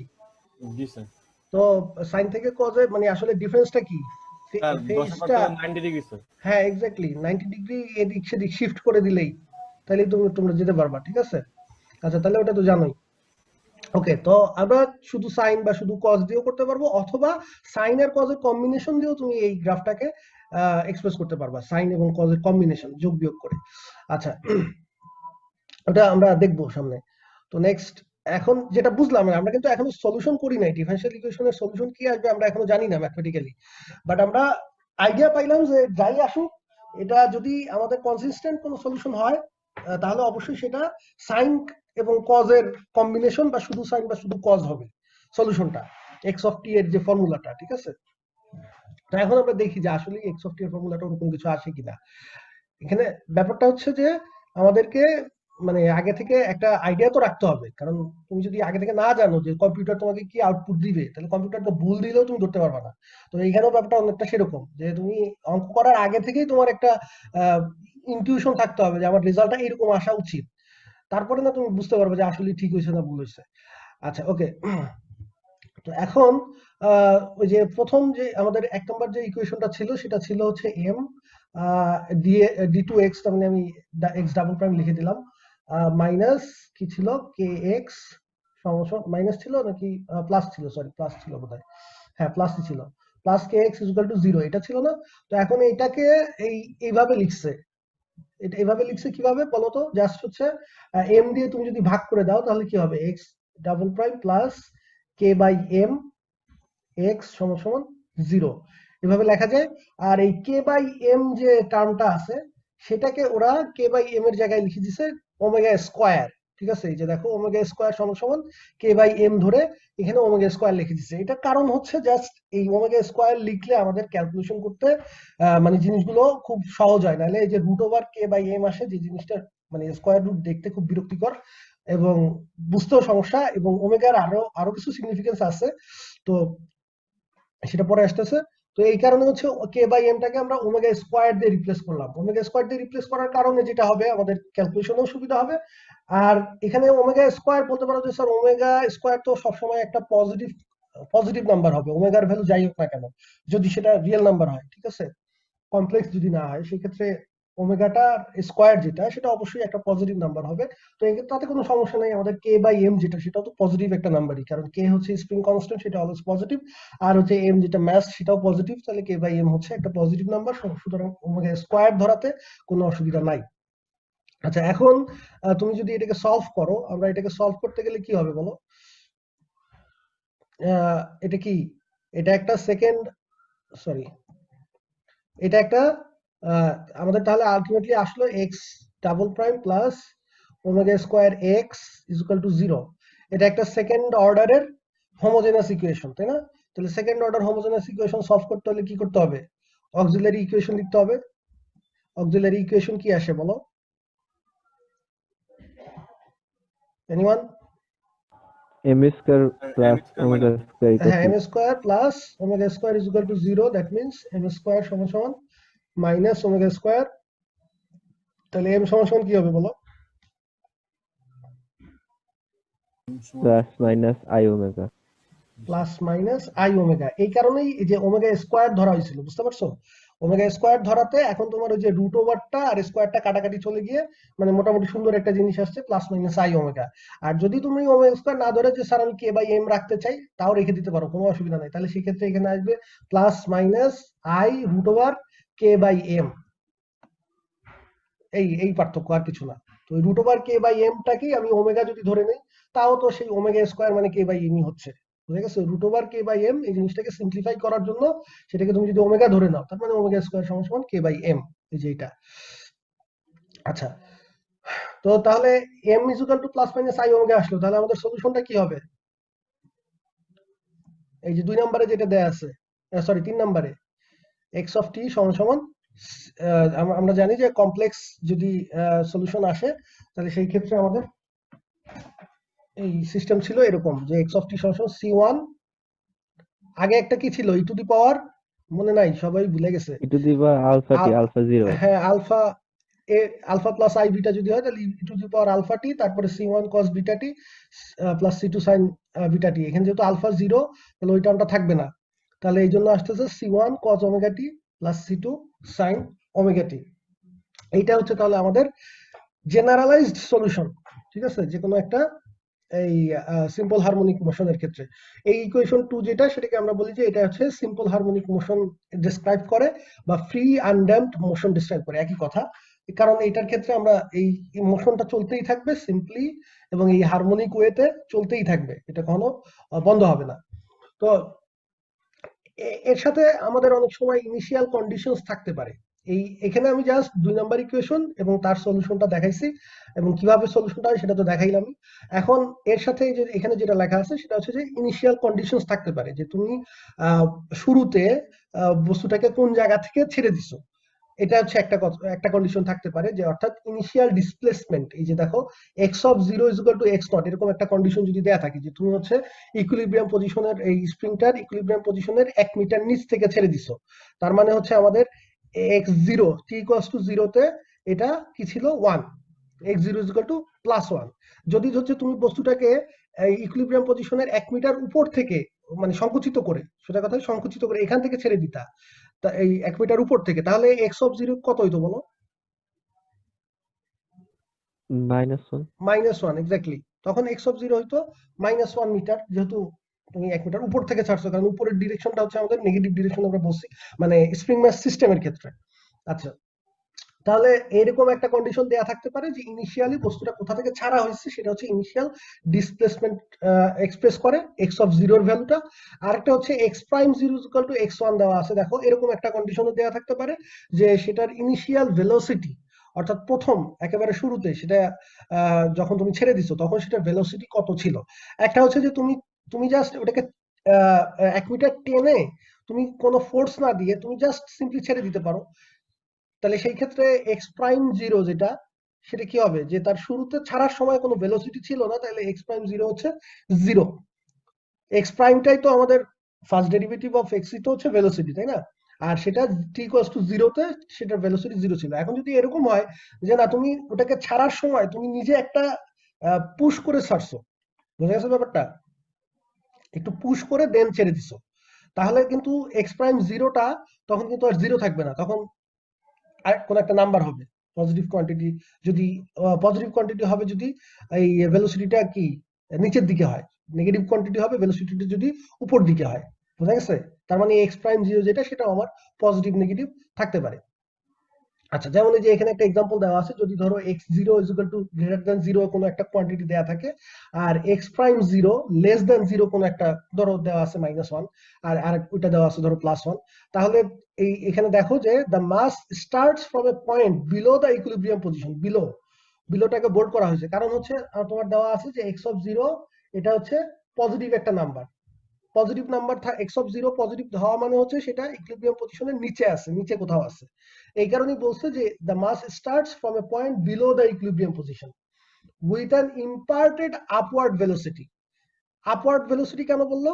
কারণ এই যে বলা আছে যে x prime 0 is less than 0, এরকম কোন একটা কন্ডিশন তোমার দেওয়া আছে ধরো, তাহলে এক্স প্রাইম 0 যেহেতু ফার্স্ট ডেরিভেটিভটা যেহেতু নেগেটিভ বলা আছে, তার মানে তার একটা ভেলোসিটি আছে, এবং সেটা যেহেতু নেগেটিভ সাইন, তার মানে ভেলোসিটিটা হবে আমার নেগেটিভ ডিরেকশনে, দ্যাট মিন্স উপরের দিকে, এই জন্যই আপওয়ার্ড ভেলোসিটি। ঠিক আছে। আর যদি তোমার দেয়া থাকে যে x prime 0 is equal to 0, তার মানে হচ্ছে the mass is said to be released from the rest. ঠিক আছে, অর্থাৎ এটা স্থির অবস্থা থেকেই রিলিজ করা হয়েছে, তুমি জাস্ট টেনে ওটা স্থির ছিল ওই অবস্থাতেই ছেড়ে দিছো। ঠিক আছে, কোনো ভেলোসিটি না দিয়ে। ওকে, এই ধরনের মানে আমরা যখন অঙ্ক করতে যাব বা যখন রিয়েল লাইফে যাব, তো তখন তো আমাদের হচ্ছে এই ধরনের ঘটনা দেখে হচ্ছে আমাকে ইনিশিয়াল কন্ডিশন গুলো সেট করতে হবে, যে আসলে কি ঘটছে, সেটা কি বস্তুটাকে কি নিচের থেকে ছাড়া হয়েছে না উপর থেকে ছাড়া হয়েছে, কোনো ভেলোসিটি দিয়ে ছাড়া হয়েছে না জাস্ট সিম্পলি ছেড়ে দেওয়া হয়েছে রেস্ট থেকে। এগুলোর উপরে ডিপেন্ড করে আমাকে হচ্ছে ইনিশিয়াল কন্ডিশন গুলো সেট করতে হবে। তাহলেই না আমি হচ্ছে এই যে 3 নাম্বার যেই সলিউশন, সেখানে এই যে C1 আর C2, এই দুটো কি, এই দুটো হচ্ছে আরবিট্রারি কনস্ট্যান্ট, এই দুটার ভ্যালু বের করতে হলে তো আমার ইনিশিয়াল কন্ডিশন গুলো লাগবে। বুঝা গেছে? তো ইনিশিয়াল কন্ডিশন সেট করে দেন হচ্ছে আমরা এই C1 C2 ভ্যালু গুলো বের করতে পারবো। আচ্ছা, যাই হোক, তো এই যে 3 নাম্বার যেটা, সেটাই দেখো আমাদের x অফ t এর ফর্মুলা দিয়ে দিচ্ছে, এবং এইটাকে আমরা বলি হচ্ছে equation of simple harmonic motion বা equation of free undamped motion. এটা হচ্ছে ইকুয়েশন শুধু, আর আগে ছিল এই 2 নাম্বারটা ছিল ডিফারেনশিয়াল ইকুয়েশন, 2 নাম্বার বা 1 নাম্বার। তো এইটা একটু মাথায় রেখো। ওকে, ভাইভাতে দেখা যায় ইকুয়েশন লিখতে বললে ডিফারেনশিয়াল ইকুয়েশন লেখে, আর ডিফারেনশিয়াল ইকুয়েশন লিখতে বললে ইকুয়েশন লিখে দেয়। এই জিনিসগুলো খেয়াল রাখতে হবে। ওকে, এখন আসো আমরা যেহেতু আমরা দেখছি যে ও আচ্ছা, আরেকটা জিনিস আমাদের ভেরিফাই করে আসি যে আমাদের এই যে মিলছে কিনা। দেখো, আমাদের কিন্তু মানে আমাদের ফিজিক্যাল ইন্টারপ্রিটেশন বলতেছিল যে এরকম একটা সাইন ওয়েভ টাইপের একটা কার্ভ আসা উচিত। ঠিক আছে, এবং আমরা এখানেও তাই দেখলাম। আমাদের যে সলিউশন 3 নাম্বার, সেটা আসলে কি দেখা যাচ্ছে, দেখো এই যে সাইন আর কজের কম্বিনেশন, তাই না? তো সাইন ওমেগা কজ ওমেগা সেগুলো পিরিয়ডিক ফাংশন, দুইটা পিরিয়ডিক ফাংশনের যোগ বিয়োগ, তুমি যে কোনো কিছু দিয়ে স্কেলার দিয়ে গুণ করে যোগ বিয়োগ করলেও একটা পিরিয়ডিক ফাংশনই হবে, এবং ওরকম একটা ওয়েভ ফর্মই হবে। তাহলে এবার এখানে যাই, ফ্রি আনড্যাম্পড মোশনের এখানে আমাদের কিছু প্রপার্টি, যেহেতু এটা একটা ওয়েভ লাইক কার্ভ আসছে, তাহলে সেটার সাইকেল থাকবে, পিরিয়ড থাকবে, ফ্রিকোয়েন্সি থাকবে, সেই সবগুলোই এখন আমরা দেখবো যে ফর্মুলাগুলো কি কি। তো সাইকেল তো আগেই বলে আসছি যে 1 complete oscillation of the mass. Period পর্যায়কাল, সেটা হচ্ছে যে কতটুকু সময় নেয় to execute 1 cycle of motion. তো this is given by this, t is equal to twice pi by omega। Anyone কিভাবে এটা বাই করলো? অর্থাৎ পিরিয়ড টি সমান সমান টুয়াইস পাই বাই ওমেগা কেন হবে দুনিয়াতে এত কিছু থাকতে? Sir omega equal to 2 pi by t না স্যার? তুমি তো তুমি তো ঘুরে বললা রে বাবা, তো t is equal to 2 pi by omega, omega is equal to 2 pi by t. Sir কারণ স্যার এক পর্যায়ে স্যার একটা পর্যায়ে টি তো স্যার পর্যায়কাল, স্যার পর্যায়কালে স্যার হ্যাঁ, সে 2 পাই পরিমাণ স্যার অতিক্রম করে স্যার। সো আমরা কৌণিক বেগ ওমেগা ইকুয়াল টু লিখতে পারি 2 পাই বাই t। তো এখান থেকে আচ্ছা আমাদের ধরো যে আচ্ছা ধরে নেই যে এই জিরো থেকেই শুরু করছে, ধরো এরকমই ছিল গ্রাফটা, এটা এটা এখন এই এই এখানে আমার হচ্ছে পুরো একটা অসিলেশন কমপ্লিটেড। জি এখন স্যার। এটার সাথে 2 পাই কি সম্পর্ক, ওমেগার কি সম্পর্ক, আমাকে ব্যাখ্যা করো একটু। স্যার এটা তো স্যার অ্যাকচুয়ালি মানে এই সাইনোসয়েডাল ওয়েভটাকে স্যার আমরা সার্কুলার মোশনে স্যার কনভার্ট করতে পারি স্যার চাইলেই। হ্যাঁ, ওখান থেকেও আসে। আরো আরো সিম্পল ভাবে তো চিন্তা, তোমাদের এই যে ক্যালকুলাসে সাইন এক্স কজ এক্স, এগুলোর তো পিরিয়ড তো জানো সবাই। জি স্যার 2 পাই স্যার। হ্যাঁ, সাইন এক্স কজ এক্স এর পিরিয়ড 2 পাই কেন? কারণ স্যার তার 2 পাই পাওয়ার পর স্যার আবার একই হ্যাঁ, জায়গায় চলে কারণ আসবে। তারা 2 পাই পরপর রিপিট হয়। যেমন এটা আমি যদি সাইন এক্স এর গ্রাফ ধরি, তাহলে এটা হচ্ছে 0, এটা হচ্ছে পাই বাই 2, এটা হচ্ছে পাই, তারপরে এটা হচ্ছে এই পয়েন্টটা হচ্ছে 3 পাই বাই 2, মানে এই যে এইটা, আর এটা হচ্ছে 2 পাই। জি স্যার। তাহলে এই যে 2 পাইতে গিয়ে তার একটা অসিলেশন কমপ্লিট হয়ে গেছে, এরপর সে আবার রিপিট হওয়া শুরু করবে, এই জন্য সাইন এক্স এর পর্যায় হচ্ছে 2 পাই। আচ্ছা, আবিদ হোসেন রেজড হ্যান্ড, হ্যাঁ বলো। স্যার আমি কি অ্যান্সারটা দিব স্যার? হ্যাঁ, পারলে অবশ্যই দিবা, দিবা না কেন, ওয়াই নট। স্যার ওই একটা অক্সিলেশন মানে তো স্যার 2 পাই, তো সাইন হ্যাঁ, এক্স এর ভ্যালু মানে একটা এক্স অসিলেশন এর মানে 2 ভ্যালুটা পাই, যখন হ্যাঁ, সেটা হচ্ছে সাইন এক্স কজ এক্স এই ধরনের কার্ভের ক্ষেত্রে।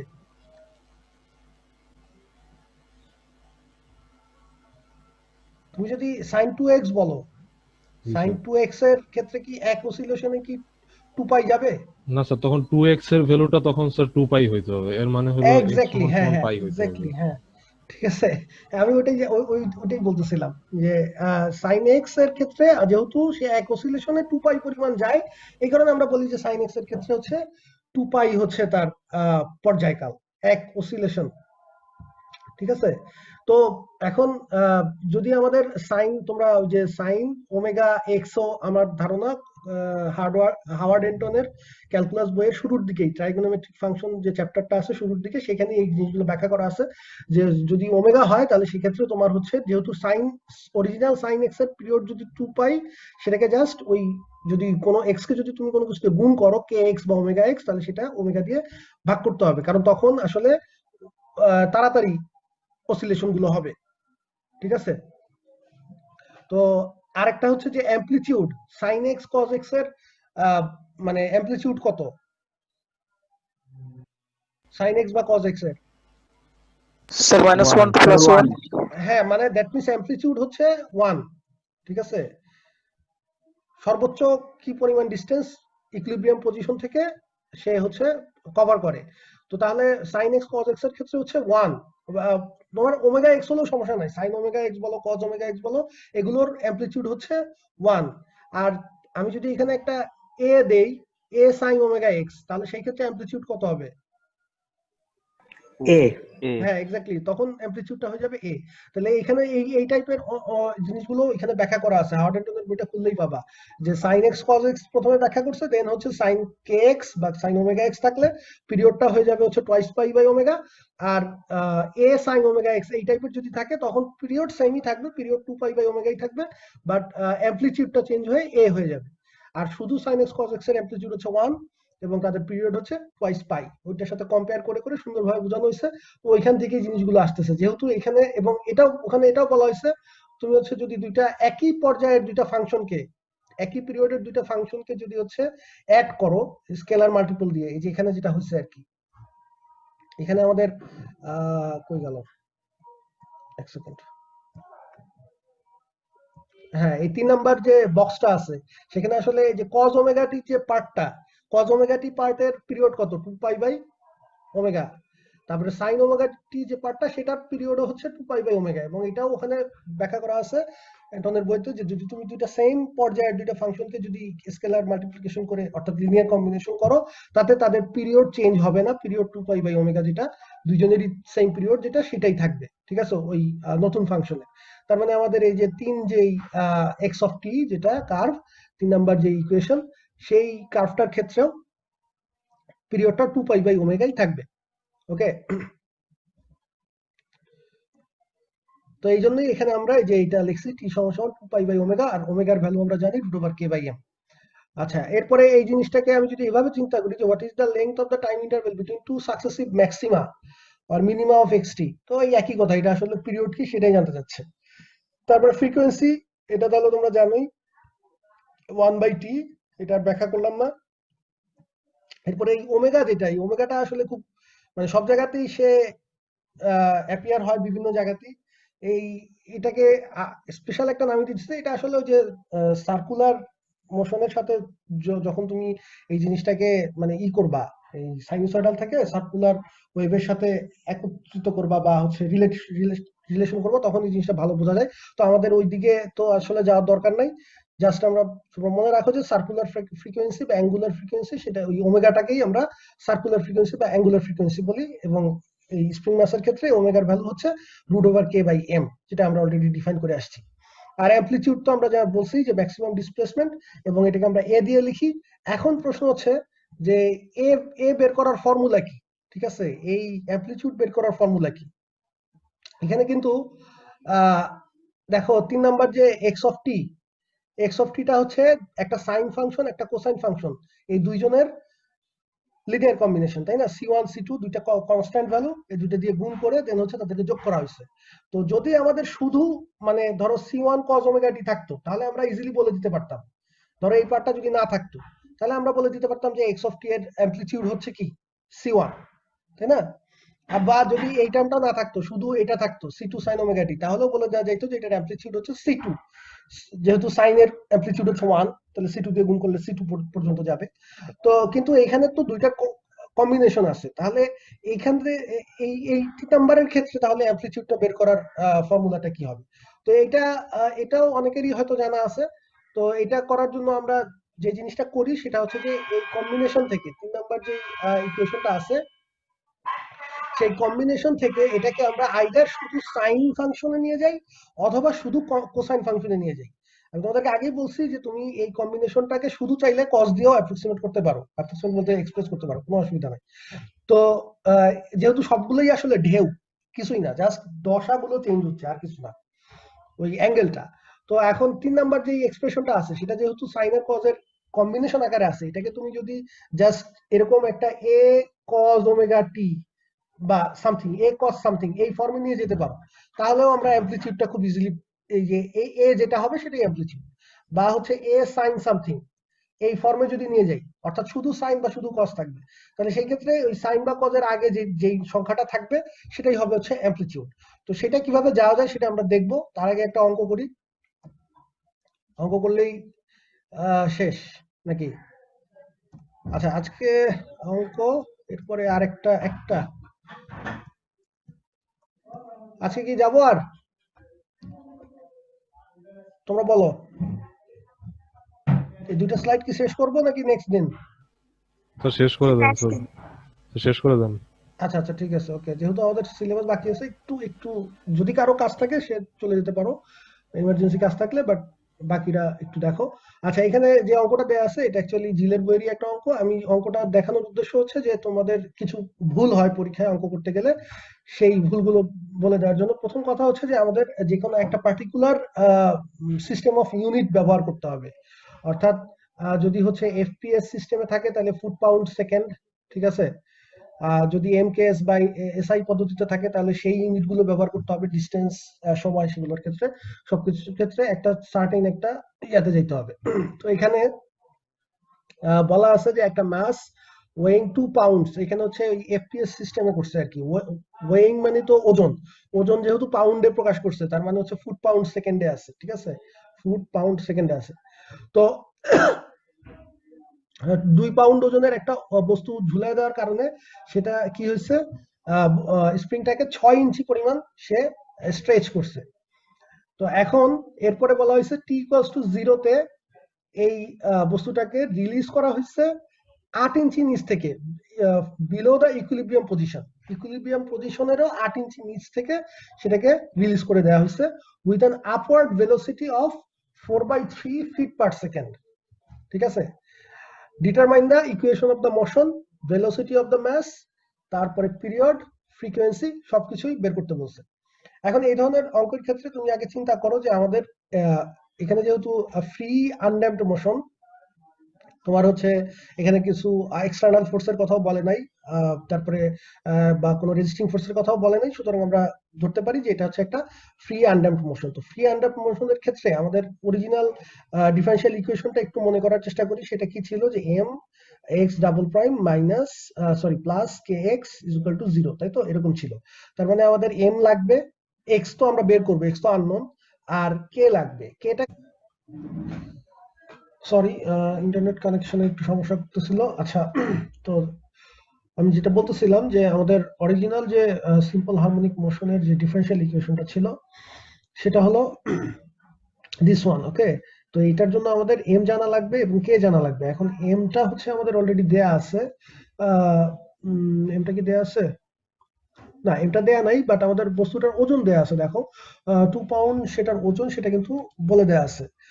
তো ওজন যেহেতু বলে দেয়া আছে তাহলে সেখান থেকে আমাদের ভরটাও বের করতে পারবো আমরা, কারণ আমরা জানি ও এম সমান সমান হচ্ছে ওজন সমান সমান, ওজনকে যদি ডাব্লিউ বলি তাহলে ডাব্লিউ সমান সমান হলো এম জি, ঠিক আছে।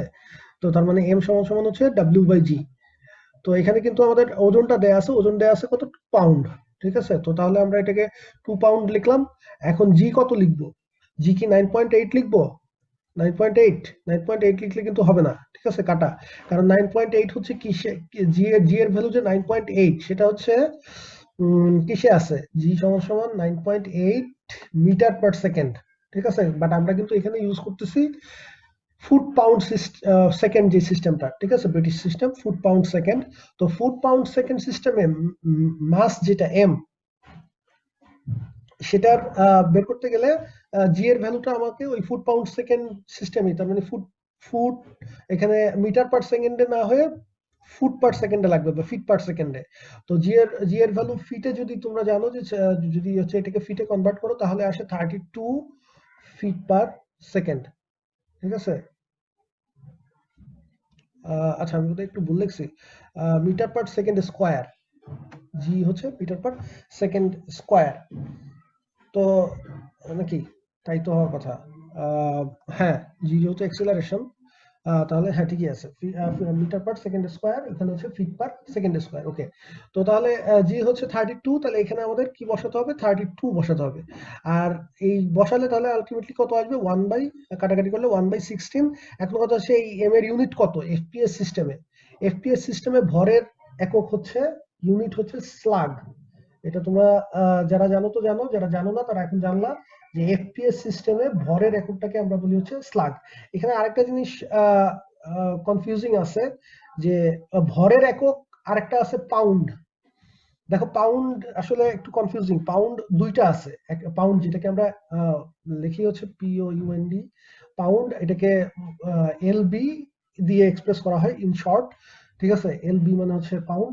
এখন এই পাউন্ড আবার দুইটা আছে, একটা হচ্ছে পাউন্ড ম্যাস যেটাকে LBM লেখা হয়, আর একটা হচ্ছে পাউন্ড ফোর্স যেটাকে শুধু শুধু এলবি লেখে বা অনেক সময় LBFও লেখে।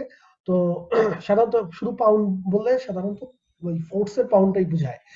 আর পাউন্ড মাস যেটা, সেটা পাউন্ড দিয়ে আবার মাসটাও আরেকটা একক কি বলবো সিস্টেম, যে আরেকটা ইউনিট সিস্টেমে পাউন্ড মাস দিয়ে হচ্ছে ভরটা মাপা হয়। তো আমাদের যে এফপিএস সিস্টেম, এটা এটা তোমরা একটু গুগলে ঘাটলেই আরো ডিটেলস পেয়ে যাবা যে পাউন্ড মাস এবং পাউন্ড ফোর্স দুটা আসলে কি কি জিনিস, বা হচ্ছে দুটার মধ্যে কন্ট্রাস্ট কি কি। তো একটা হচ্ছে পাউন্ড মাসটা হচ্ছে সোজা কথায় ভর মাপার জন্য, আর পাউন্ড যেটা শুধু পাউন্ড বা পাউন্ড ফোর্স সেটা হচ্ছে ফোর্স মাপার জন্য। তো আমাদের যেই এফপিএস সিস্টেম সেখানে ফুট পাউন্ড সেকেন্ড, ফুট হচ্ছে আমাদের ডিস্টেন্স মাপার জন্য, পাউন্ড হচ্ছে ফোর্স বা ওয়েট মাপার জন্য, আর সেকেন্ড যেটা সেটা হচ্ছে টাইম মাপার জন্য। তো তাহলে এই ক্ষেত্রে তাহলে এই এই স্লাগ, এই পাউন্ড মাসটাকে আবার স্লাগও বলা হয়, সরি পাউন্ড মাস যেটা না সরি এফপিএস সিস্টেমে যে আমাদের এখানে তো পাউন্ড বলতে আমরা হচ্ছে ফোর্স বুঝাই বা ফোর্স মাপি, আর এই যেটা হচ্ছে স্লাগ সেটা দিয়ে হচ্ছে আমরা ভর মাপি। তো তাহলে সেই ক্ষেত্রে এইখানে আমাদের এই যে W/G যেটা M=W/G আসলো, W হচ্ছে 2 পাউন্ড দেয়া ছিল, আর হচ্ছে জি হচ্ছে আমরা বসালাম 32 ফিট পার সেকেন্ড স্কোয়ার, তাহলে আলটিমেটলি আসলো হচ্ছে 1/16 স্লাগ, ঠিক আছে। এটা হচ্ছে আমাদের ভর, তাহলে এম জানা গেল। এরপর আমাদের জানতে হবে হচ্ছে স্প্রিং কনস্ট্যান্টের ভ্যালু। তো স্প্রিং কনস্ট্যান্ট বের করি কিভাবে, যে স্প্রিং কনস্ট্যান্ট বের করার ফর্মুলাটা ছিল K=Fs বাই হচ্ছে S। তাহলে এফ স্প্রিং যেটা আর কি, তো এফ স্প্রিং মানে হচ্ছে আমাদের এই ক্ষেত্রে ওজনটাই, যেহেতু আমাদের 2 পাউন্ড ওজনের একটা বস্তু ঝুলানোর কারণে 6 ইঞ্চি ইলংগেশন হয়েছে, তাহলে আমাদের এইখানে থাকবে ওজনের সমানই, তো হচ্ছে জাস্ট বিপরীত দিকেই তো হচ্ছে এফটা কাজ করে।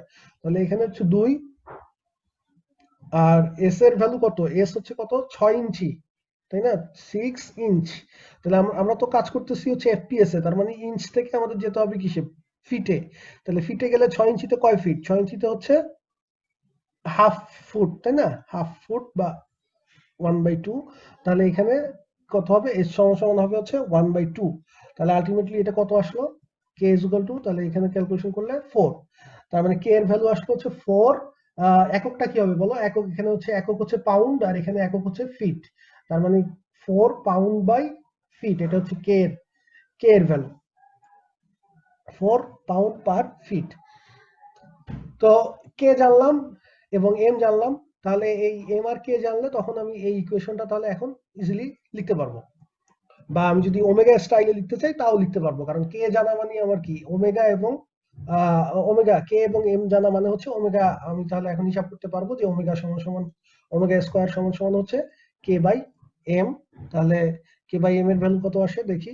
কে হচ্ছে 4 আর এম এর ভ্যালু কত আসছিল, এম এর ভ্যালু আসছিল 1/16, তাই না? তার মানে আলটিমেটলি ওমেগা স্কয়ারের ভ্যালু আসতেছে 64। তো তাহলে আমাদের যেই ইকুয়েশনটা ডিফারেনশিয়াল ইকুয়েশন অফ মোশন কি হবে, m square, sorry m square তো না, x double prime plus omega square x is equal to 0, এটা ছিল আমাদের ডিফারেনশিয়াল ইকুয়েশন। তার মানে x double prime plus 64 x equals to 0। তাহলে এটা হচ্ছে আমাদের এই কি বলে ডিফারেনশিয়াল ইকুয়েশন এই অঙ্কের ক্ষেত্রে।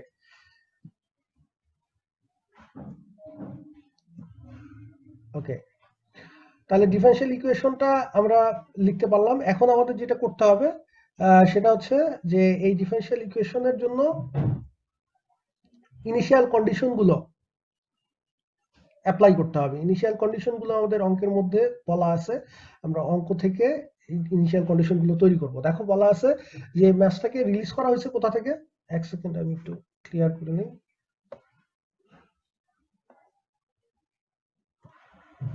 ওকে, আচ্ছা, এখানে দেখো বলা আছে যে মাছটাকে হচ্ছে রিলিজ করা হয়েছে 8 ইঞ্চি below the equilibrium position.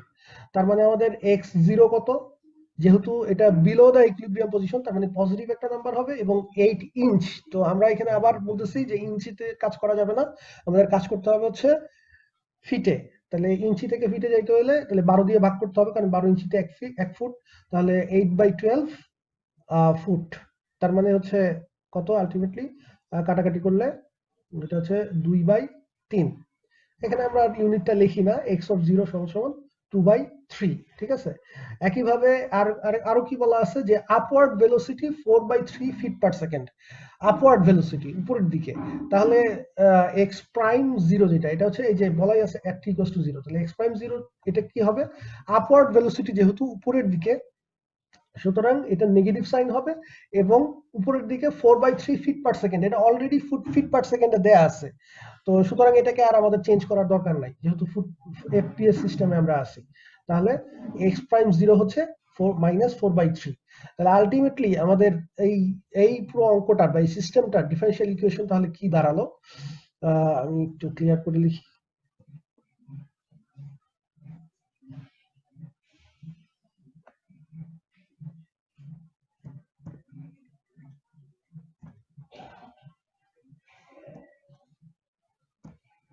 Ultimately differential ইকুয়েশনটা দাঁড়ালো হচ্ছে d2x/dt2 প্লাস 64, ওমেগা স্কয়ারের ভ্যালু ছিল 64 x = 0 এবং সাথে আরো দুইটা কন্ডিশন, একটা হচ্ছে x(0) = হচ্ছে 2/3 আর x'0 সেটা হচ্ছে -4/3।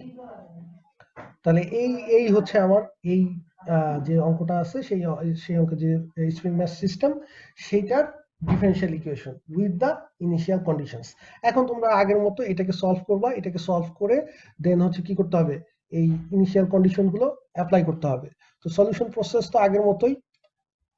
এটাকে সলভ করলে আমরা কি পাবো, যে মনে আছে x(t) = c1 cos ωt, cos ωt পাওয়া যাবে। আমাদের ওমেগা স্কয়ারের ভ্যালু হচ্ছে 64 এখানে, তাহলে এটা মানে তো ওমেগা স্কয়ার, তাহলে ওমেগা সমান কি 8, তাহলে একটা আসবে cos ωt, সরি 80, আরেকটা আসবে c2 sin 80। এরপর হচ্ছে আমাদের এই c1 আর c2 এর ভ্যালু বের করার জন্য কি করতে হবে, এই যে ইনিশিয়াল কন্ডিশন দুইটা সেই দুটো অ্যাপ্লাই করতে হবে। তাহলে x(0) অ্যাপ্লাই করলে তুমি একবার x(0) অ্যাপ্লাই করলে t=0 তে sin 0 0 এই টার্মটা ভ্যানিশ হয়ে যাবে, ওখান থেকে c1 এর ভ্যালু পেয়ে যাবা। তারপরে আবার x'0, তার মানে এটাকে একবার ডেরিভেটিভ করতে হবে, ডেরিভেটিভ করে সেখানে আবার t=0 বসালে তুমি c2 এর ভ্যালু পেয়ে যাবা। তো আলটিমেটলি c1 আর c2 এর ভ্যালু আসবে হচ্ছে, c1 এর ভ্যালু আসবে হচ্ছে 2/3, এটা নিজেরা করবা অবশ্যই, আর c2 সরি 2/3 আর c2 এর ভ্যালুটা আসবে হচ্ছে -1/6। তো ফাইনালি তাহলে আমাদের সলিউশনটা দাঁড়ালো এই অঙ্কের যে x(t) = 2/3 cos 80 -1/6 sin 80, ঠিক আছে। ওকে, তো দেন আমরা এই সলিউশনটা যখন করে ফেললাম এখন এখান থেকে আমাদের আরো কি কি বের করতে বলছে দেখি, আমরা একটু অঙ্কতে যাই। আমাদের প্রথম যেটা বের করতে বলছে সেটা হচ্ছে determine the equation of motion. তাহলে এক্স অফ টি বের করা মানে হচ্ছে ইকুয়েশন অফ মোশন বের করা, তাহলে ওটা হয়ে গেল। নেক্সট যেটা আছে velocity of the mass at any time t, তার মানে ভেলোসিটি ফাংশনটা বের করতে হবে। তাহলে এই যে এক্স অফ টি যেটা আমরা বের করছি সেটাকে কি করতে হবে, সেখান থেকে এক্স প্রাইম টি একবার ডেরিভেটিভ করে যেটা আসবে সেটাই হচ্ছে ভেলোসিটি ফাংশনের ফর্মুলা। এটা বের করলে হয়ে গেল, এটা নিজেরা করবা। দেন হচ্ছে ফাইন্ড দ্য পিরিয়ড। তাহলে পিরিয়ড, আমাদের পিরিয়ডের ফর্মুলা ছিল টোয়াইস পাই বাই ওমেগা, তাই না? তাহলে ওমেগার ভ্যালু এখানে কত? ওমেগার ভ্যালু হচ্ছে 8, আমরা দেখছিলাম ওমেগা স্কয়ার মানে 64 আর ওমেগা হচ্ছে 8। তাহলে পিরিয়ড হবে কত? Twice pi by 8, that means pi by 4। ঠিক আছে, তাহলে পিরিয়ড হয়ে গেল। তারপর ফ্রিকোয়েন্সি হচ্ছে, তাহলে এটার পিরিয়ডের উল্টা 1/t, তার মানে হচ্ছে 4/পাই, শেষ।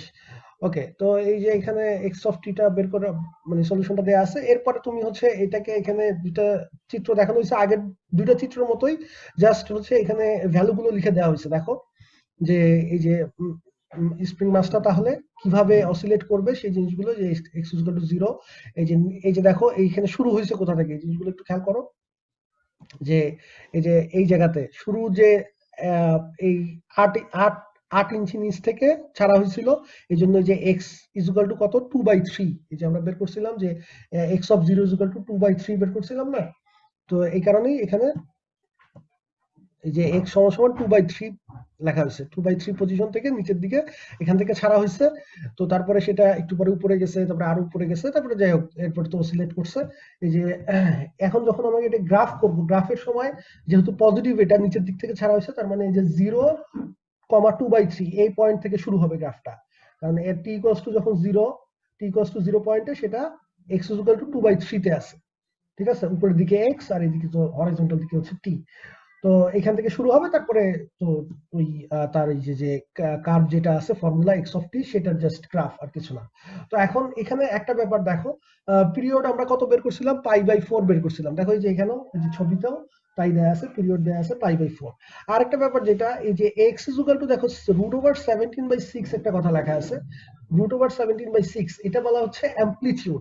এখন অ্যামপ্লিটিউডটা কিন্তু আমাদের এই অঙ্কে কিন্তু বের করতে বলা হয়নি, বাট যদি বলা হইতো তাহলে এটা কিভাবে বের করতাম আমরা?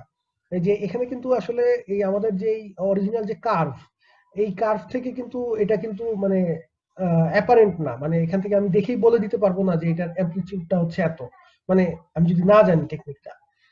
একটা ওয়ে হচ্ছে যে আমি এইটাকে গ্রাফ করলাম, গ্রাফ করে তারপরে মেপে দেখলাম এটা হাইয়েস্ট পর্যন্ত যায়। তো এটা তো আসলে খুব বেশি মানে কি বলবো এফিশিয়েন্ট হয় না। ঠিক আছে, তো তাহলে আমাদের আমি আগেই বলছিলাম যে আমি যদি এই এক্স অফ টিটাকে, এক্স অফ টি এর যে ফর্মুলাটা আসছে, এক্স অফ টি এর যে ফর্মুলাটা আসছে সেটা যদি আমি শুধু কস বা শুধু সাইনে ট্রান্সফার করতে পারি, কস সাইনের কম্বিনেশন হিসেবে না এসে যদি আমার শুধু কস থাকতো বা শুধু সাইন থাকতো, তাহলে অ্যামপ্লিটিউডটা সহজেই বলে দেয়া যাইতো। তো এখন আমরা সেই কাজটাই করবো, যে এরকম একটা কম্বিনেশন থাকলে কোন একটা ফাংশন যদি এরকম সাইন কজের কম্বিনেশন থাকে, তাহলে সেটাকে কিভাবে শুধু সাইন বা শুধু কজে নেওয়া যায়, এই জিনিসটা আমরা দেখবো। তো এটাই হচ্ছে এই স্লাইডে ব্যাখ্যা করা আছে যে কিভাবে এই যে দেখো লেখা আছে অল্টারনেটিভ ফর্মস অফ xt সমান c1 cos omega t plus c2 sin omega t। তোমার এরকম একটা ফাংশন দেয়া আছে যে xt সমান এই sin ওমেগা t আর cos ওমেগা t এর লিনিয়ার কম্বিনেশন। এখানে অবশ্যই c1 নট ইকুয়ালস টু 0 এবং c2 নট ইকুয়ালস টু 0, দুইটাই নন জিরো হইতে হবে। তবে নেগেটিভ পজিটিভ যে কোনো কিছু হইতে পারে, তাতে কোনো অসুবিধা নাই, তবে জিরো হওয়া যাবে না। কারণ যে কোনো একটা যদি জিরো হয়ে যায় তাহলে তো আর তোমার এই কষ্ট করার দরকারই নেই। ধরো c2 যদি জিরো হয়ে যায় তাহলে তো এই টার্মটা আর থাকবেই না, তাহলে শুধু c1 cos ওমেগা t থাকবে। সেটার তো আমরা অ্যামপ্লিটিউড c1 এটা তো জানাই আছে। ঠিক আছে, অ্যামপ্লিটিউড হবে c1। ওকে, তো যে কোনো একজন যদি জিরো হয়ে যায় তাহলে তো আমাদের কোনো অসুবিধাই নেই। দুইজন নন জিরো হইলে তখন কিভাবে অ্যামপ্লিটিউডটা বের করব? তো তখন এটা খুব ইজিলি ব্যাখ্যা আমি একটু পরেই ব্যাখ্যা করব, বাট আগে বলে নেই যে আসলে ফর্মুলাটা কি। ফর্মুলাটা হচ্ছে, একটা ফর্ম হচ্ছে যে তুমি যদি এটা এইখান থেকে সাইনে যেতে চাও তাহলে এইরকম একটা ফর্মুলায় যেতে হবে, যে এক্স অফ টি সমান এই দুইটা থেকে তুমি যেতে পারবা এ sine omega t plus phi. অর্থাৎ এই যে এই ফাইটা হচ্ছে আমরা বলি ফেজ অ্যাঙ্গেল, মানে আমাদের অরিজিনাল যেটা যে তোমরা আমি একটু আগে ব্যাখ্যা করছিলাম যে আমাদের কজের গ্রাফটা হচ্ছে এরকম হয়, সাইনের গ্রাফটা হচ্ছে এরকম হয়। দুইটার মধ্যে আসলে পার্থক্য হচ্ছে এই ইনিশিয়াল অ্যাঙ্গেলটা, কারণ আমরা জানি যে সাইন থিটা সমান কি cos 90 ডিগ্রি মাইনাস থিটা, এরকম লেখা যায় না নাকি? হ্যাঁ, 90 ডিগ্রি মাইনাস থিটা এরকমই তো, দুইটার ভ্যালু একই আসবে, ঠিক আছে? তো মানে 90 ডিগ্রি অ্যাঙ্গেল জাস্ট আমি যদি এই যে π/2 আগায় দিই, মানে এটাকে আরো সুন্দরভাবে বললে এভাবে বলা যায়,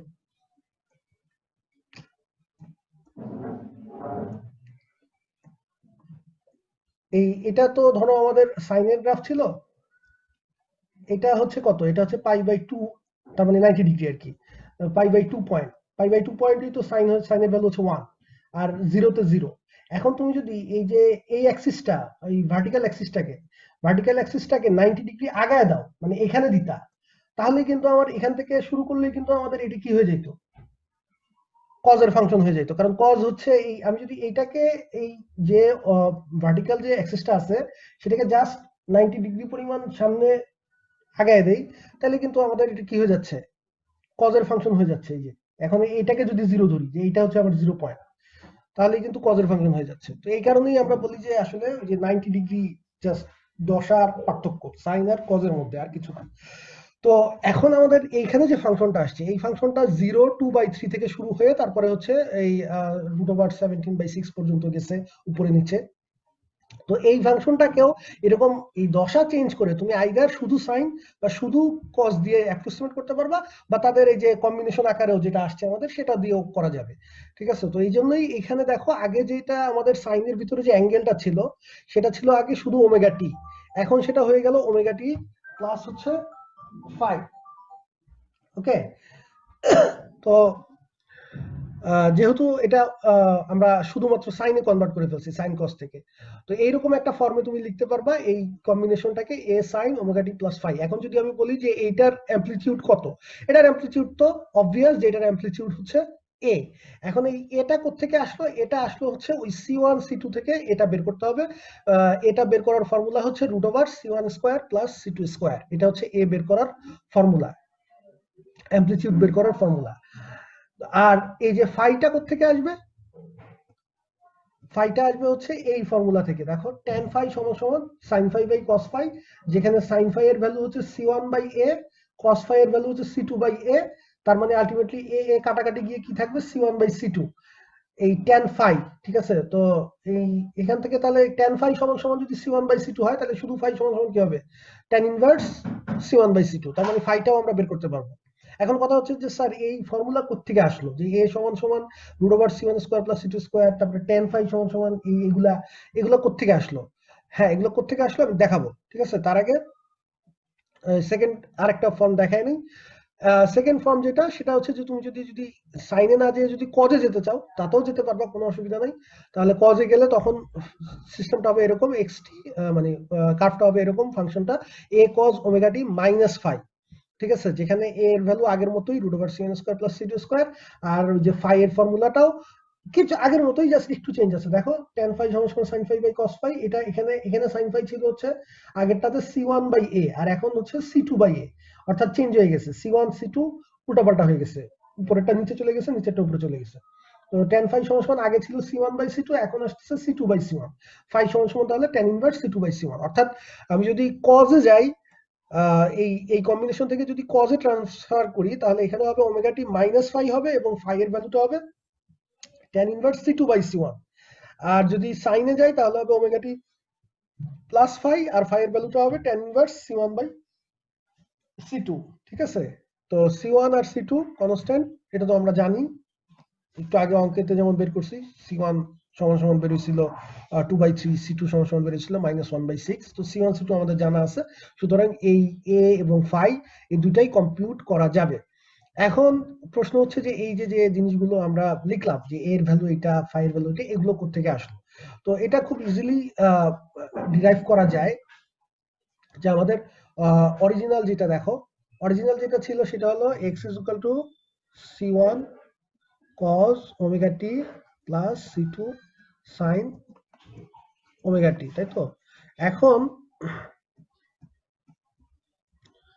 আমরা হচ্ছে ধরো যেতে চাচ্ছি x is equal to a cos cos তো না sin, প্রথমটা দেখাই যে a sin omega t plus phi এরকম একটা ফর্মে আমরা যেতে চাচ্ছি। তো এই দুইটা আমরা বলতেছি যে এই দুইটা জিনিসই আসলে একই কার্ভকে রিপ্রেজেন্ট করতে হবে।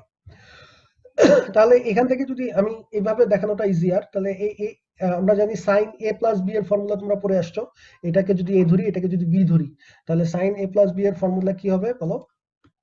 সাইন এ কস বি প্লাস কস এ সাইন বি, এটা তো সবাই জানি। তাহলে এ তো এর মতো থাকলো, আর এখানে হবে হচ্ছে সাইন এ কস বি। আচ্ছা এটাকে এ ধরি তাহলে বোধহয় অসুবিধা নেই, একই কথা। ঠিক আছে, পরেরটা হবে কি সাইন এ কস বি কস এ, একটু সমস্যা হচ্ছে, ওকে কস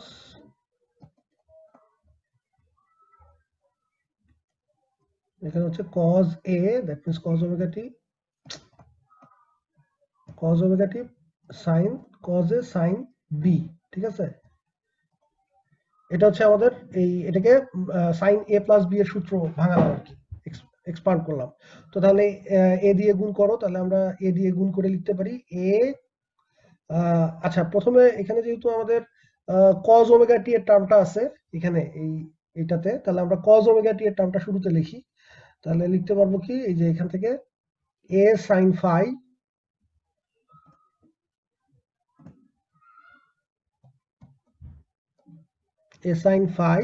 into cos omega t। a sin phi পুরো জিনিসটাকে আমি ব্র্যাকেটের মধ্যে রাখলাম, কারণ আছে cos omega t।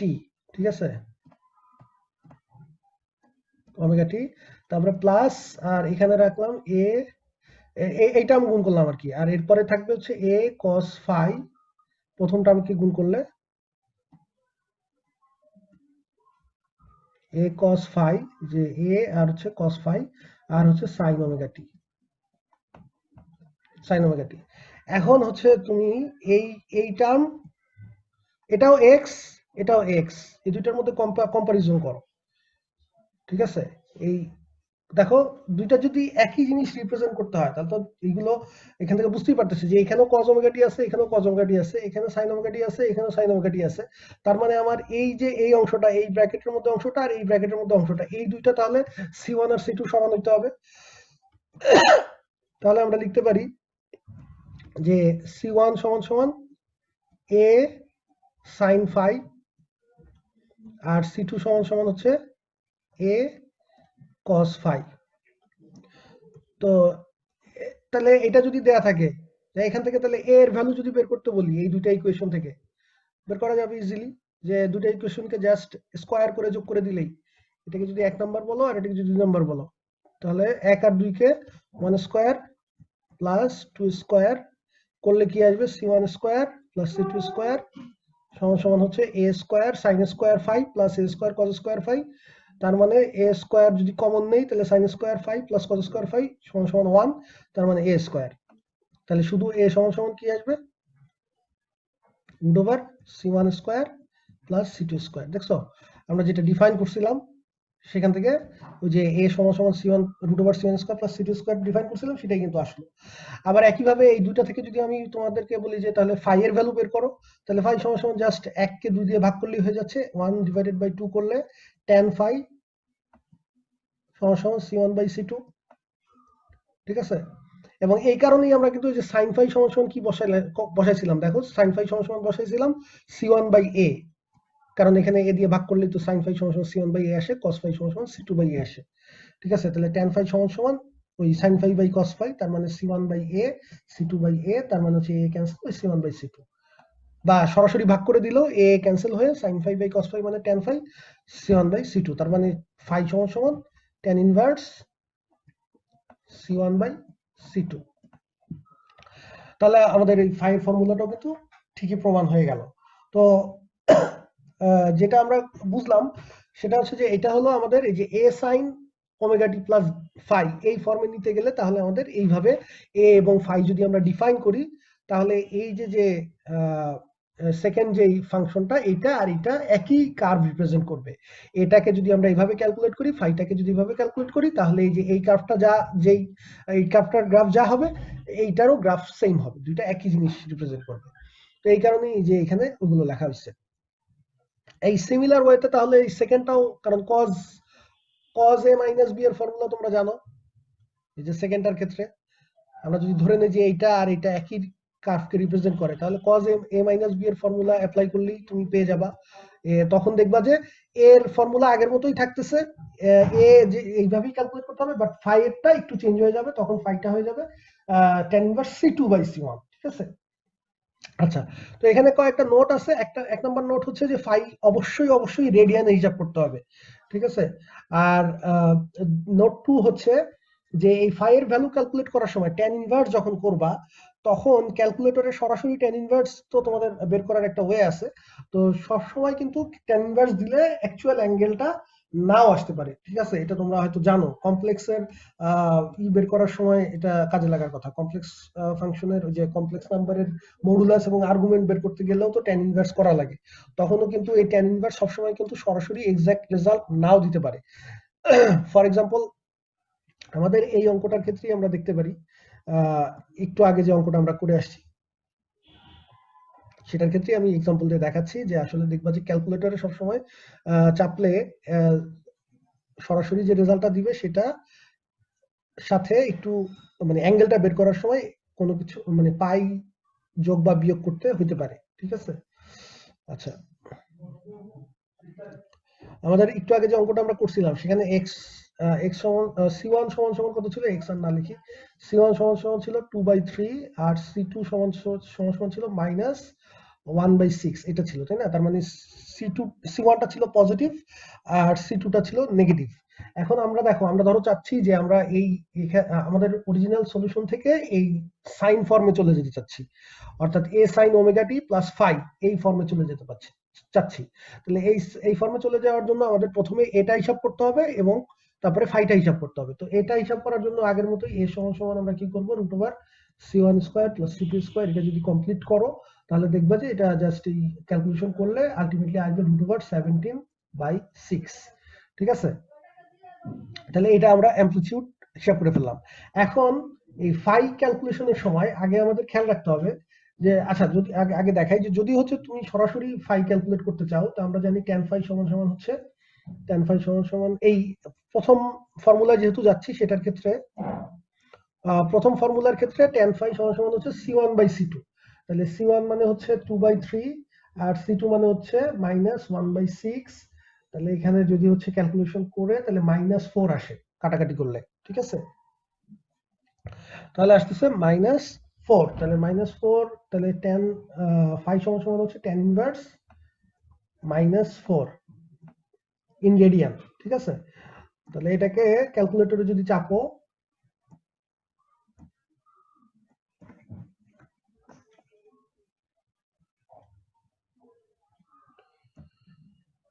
ক্যালকুলেটরে যদি যাও তাহলে দেখবা যে tan ইনভার্স -4 এর ভ্যালু আসে হচ্ছে কত, -1.326 রেডিয়ান। ঠিক আছে? রেডিয়ান। এখন এটা কিন্তু ক্যালকুলেটরে দেওয়া ভ্যালুটা কিন্তু অ্যাকচুয়াল আনসার হবে না, কারণ হচ্ছে এই -1.326 এটা হচ্ছে কোথায় আছে বলো, মানে কোন কোয়াড্রেন্টে আছে? এটা অ্যাকচুয়ালি আছে মাইনাস, যেহেতু এটা তুমি হিসাব করলে দেখবা যে, কারণ এই পুরোটা হচ্ছে কত, এখান থেকে এই পর্যন্ত এটা হচ্ছে π/2 রেডিয়ান, তাই না? π/2 রেডিয়ান। আমরা জানি প্রত্যেকটা কোয়াড্রেন্ট 90 ডিগ্রি করে, তার মানে π/2 রেডিয়ান করে। তাহলে এইদিকে যেহেতু নেগেটিভ সাইন, তার মানে হচ্ছে ঘড়ির কাঁটার দিকে ঘুরতে হবে। ঘড়ির কাঁটার দিকে তুমি যদি পুরোটা ঘুরো তার মানে হচ্ছে π/2 রেডিয়ান ঘুরবা। পায়ের ভ্যালু কত? পায়ের ভ্যালু হচ্ছে 3.14। ঠিক আছে? তো সেটাকে যদি 2 দিয়ে ভাগ করো তার মানে হচ্ছে কত আসে, 1.5 এর চেয়ে বেশি আসবে, 1.5 এর চেয়ে বেশি আসবে। বাট যেহেতু এখানে 1.32 আছে, তার মানে হচ্ছে এই পুরোটা যাবে না, মানে 90 ডিগ্রি ক্রস করবে না, এই ফোর্থ কোয়াড্রেন্টে থাকবে। ঠিক আছে? তার মানে আমরা যে অ্যাঙ্গেলটা বের করছি সেটা হচ্ছে ফোর্থ কোয়াড্রেন্টের একটা অ্যাঙ্গেল। এখন চিন্তা করো, আমাদের এই ফর্মুলার ক্ষেত্রে আমাদের আমরা কি ডিফাইন করছিলাম যে sin phi সমান সমান হচ্ছে c1/a আর cos phi সমান সমান হচ্ছে c2/a। এটা ডিফাইন করছিলাম না যখন একটু আগে ডিরাইভ করলাম, বা এই যে এখানে লেখাও তো আছে যে এই যে sin phi সমান সমান c1/a আর হচ্ছে c2/a, প্রথম ফর্মুলা যেহেতু আমরা যাইতে যাচ্ছি, তাহলে c1/a, এখন a তো একটা পজিটিভ নাম্বার, √c1² পাইছি। আর c1 যেটা আমাদের পার্টিকুলার ভ্যালু দরকার নাই, আমাদের দরকার সাইনটা। c1 কত আসছিল 2/3, এটাও একটা পজিটিভ নাম্বার, তো এটাও একটা পজিটিভ নাম্বার আসছিল, এটাও একটা পজিটিভ নাম্বার, তার মানে হচ্ছে sin phi-টা একটা পজিটিভ নাম্বার, তার মানে sin phi গ্রেটার দেন 0। আর cos phi যেটা, সেটা কি আসছিল, সেটা ছিল হচ্ছে c2 ভ্যালু ছিল -1/6, আর এটা তো একটা পজিটিভ নাম্বার, তার মানে আলটিমেটলি এটা একটা নেগেটিভ নাম্বার। তার মানে আমাদের sin phi-টা হচ্ছে গ্রেটার দেন 0 আর cos phi-টা হচ্ছে লেস দেন 0। cos phi-টা হচ্ছে নেগেটিভ, sin phi-টা হচ্ছে পজিটিভ। তো আমরা যেহেতু সাইন হচ্ছে পজিটিভ আর কজ হচ্ছে নেগেটিভ, তো আমরা জানি যে একটা অ্যাঙ্গেল যদি ফোর্থ কোয়াড্রেন্টে থাকে, ফোর্থ কোয়াড্রেন্টটা হচ্ছে আমাদের কার ঘর, কজের জন্য ছিল, এটা ছিল ট্যান কট, এটা ছিল সাইন, সেকেন্ড কোয়াড্রেন্টটা ছিল সাইনের, আর ফোর্থ কোয়াড্রেন্টটা ছিল কজের, আর এখানে ছিল অল পজিটিভ, তাই না? তো ফোর্থ কোয়াড্রেন্টে কোনো অ্যাঙ্গেলের জন্য তো কজ তো নেগেটিভ আসার কথা না, বাট আমরা কিন্তু এই যেই সিস্টেমে যেতে যাচ্ছি সেখানে আমাদের বাই ডিফল্ট c1 এর ভ্যালু যেহেতু পজিটিভ ছিল, c2 ভ্যালু যেহেতু নেগেটিভ ছিল, আর a ইজ অলওয়েজ পজিটিভ, তাহলে অবশ্যই আমাদের sin phi পজিটিভ হইতে হবে, cos phi নেগেটিভ হইতে হবে। তার মানে অ্যাঙ্গেলটা এই কোয়াড্রেন্টে থাকলে, tan যদিও এই কোয়াড্রেন্টে নেগেটিভ, ঠিক আছে, আমাদের দরকার হচ্ছে phi সমান সমান tan ইনভার্স -4, মানে tan phi সমান সমান -4 আসতে হবে। এখন tan এর ভ্যালু এই কোয়াড্রেন্টটাও নেগেটিভ, tan এর ভ্যালু কিন্তু এই সেকেন্ড কোয়াড্রেন্টেও নেগেটিভ। তাহলে আমাদের যেটা করতে হবে, আমাদের আসলে এই অ্যাঙ্গেলটা দরকার না, আমাদের দরকার আসলে এই অ্যাঙ্গেলটা। খেয়াল করে দেখো, ঠিক আছে, আমাদের ক্যালকুলেটর দিছে হচ্ছে এই নেগেটিভ অ্যাঙ্গেলটা। বাই ডিফল্ট ক্যালকুলেটরের অ্যালগোরিদম যেটা, সেটা এইভাবে কাজ করে যে সে হচ্ছে ওই অ্যাবসলিউটলি যেটা ছোট অ্যাঙ্গেল সেটা দেয়। তো এই দুইটার মধ্যে অ্যাবসলিউট ভ্যালু হিসেবে এটা কিন্তু ছোট, এটা নেগেটিভ আর এটা পজিটিভ অ্যাঙ্গেল, বাট এটার ভ্যালু π/2 এর চেয়ে বড়। তো তাহলে আমাদের যেটা করতে হবে সেটা হচ্ছে যে আমরা পাইছি হচ্ছে এই অ্যাঙ্গেলটা, বাট আমাদের দরকার হচ্ছে সেকেন্ড কোয়াড্রেন্ট। কারণ সেকেন্ড কোয়াড্রেন্ট কিভাবে দরকার বুঝলাম, কারণ আমাদের সাইন এর ভ্যালু হচ্ছে পজিটিভ আর কজ এর ভ্যালু হচ্ছে নেগেটিভ। তো সাইন এর ভ্যালু পজিটিভ হওয়া মানে হচ্ছে এই সেকেন্ড কোয়াড্রেন্টে থাকলে, যদি অ্যাঙ্গেলটা যদি সেকেন্ড কোয়াড্রেন্টে থাকে, তাইলেই তো শুধুমাত্র এটা সম্ভব যে সাইন পজিটিভ আর কজ হচ্ছে নেগেটিভ। তো তাহলে আমাদের এই কোয়াড্রেন্টাল, এই সেকেন্ড কোয়াড্রেন্টে যে অ্যাঙ্গেলটা, সেটা পেতে হলে আসলে কি করতে হবে, দেখো এই এই পুরোটা কি, এই পুরোটা হচ্ছে পাই, আর আমরা এইটুকু বের করছি, এইটুকু হচ্ছে মাইনাস সামথিং, মাইনাস এই যে 1.32। তাহলে এই পুরোটা যেহেতু পাই, কারণ এটা একটা স্ট্রেট লাইন, তো পাই অ্যাঙ্গেল 180 ডিগ্রি অ্যাঙ্গেল করে, তো রেডিয়ানে হচ্ছে পাই, তাহলে পাই থেকে এই জিনিসটুকু বিয়োগ করলেই তো হলো, ঠিক আছে, দ্যাট মিনস পাই মাইনাস 1.326, ঠিক আছে। তো পাই এর ভ্যালু হচ্ছে 3.14, ওটা যদি বসাও তাহলে এটার ভ্যালু আসবে হচ্ছে 1.816 রেডিয়ান। তাহলে আলটিমেটলি এটাই হচ্ছে আমাদের ফাই এর ভ্যালু, যে ফাই সমান সমান 1.816 রেডিয়ান। তো তাহলে এখন আমরা যাই যে আমাদের এ ক্যালকুলেশন করছিলাম, এ এর ভ্যালু আসছিল হচ্ছে 17/6, আর ফাই এর ভ্যালু পেয়ে গেলাম। তাহলে সুতরাং x সমান সমান আমরা কি লিখবো, a sin omega t plus phi. এই যে দেখো, এই যে এখানে যেটা লেখা আছে, x সমান সমান এর ভ্যালু হচ্ছে √17/6, a sin omega t plus হচ্ছে ফাই হচ্ছে 1.816। এটা হচ্ছে আমরা যদি প্রথম ফর্মে যাই, ঠিক আছে।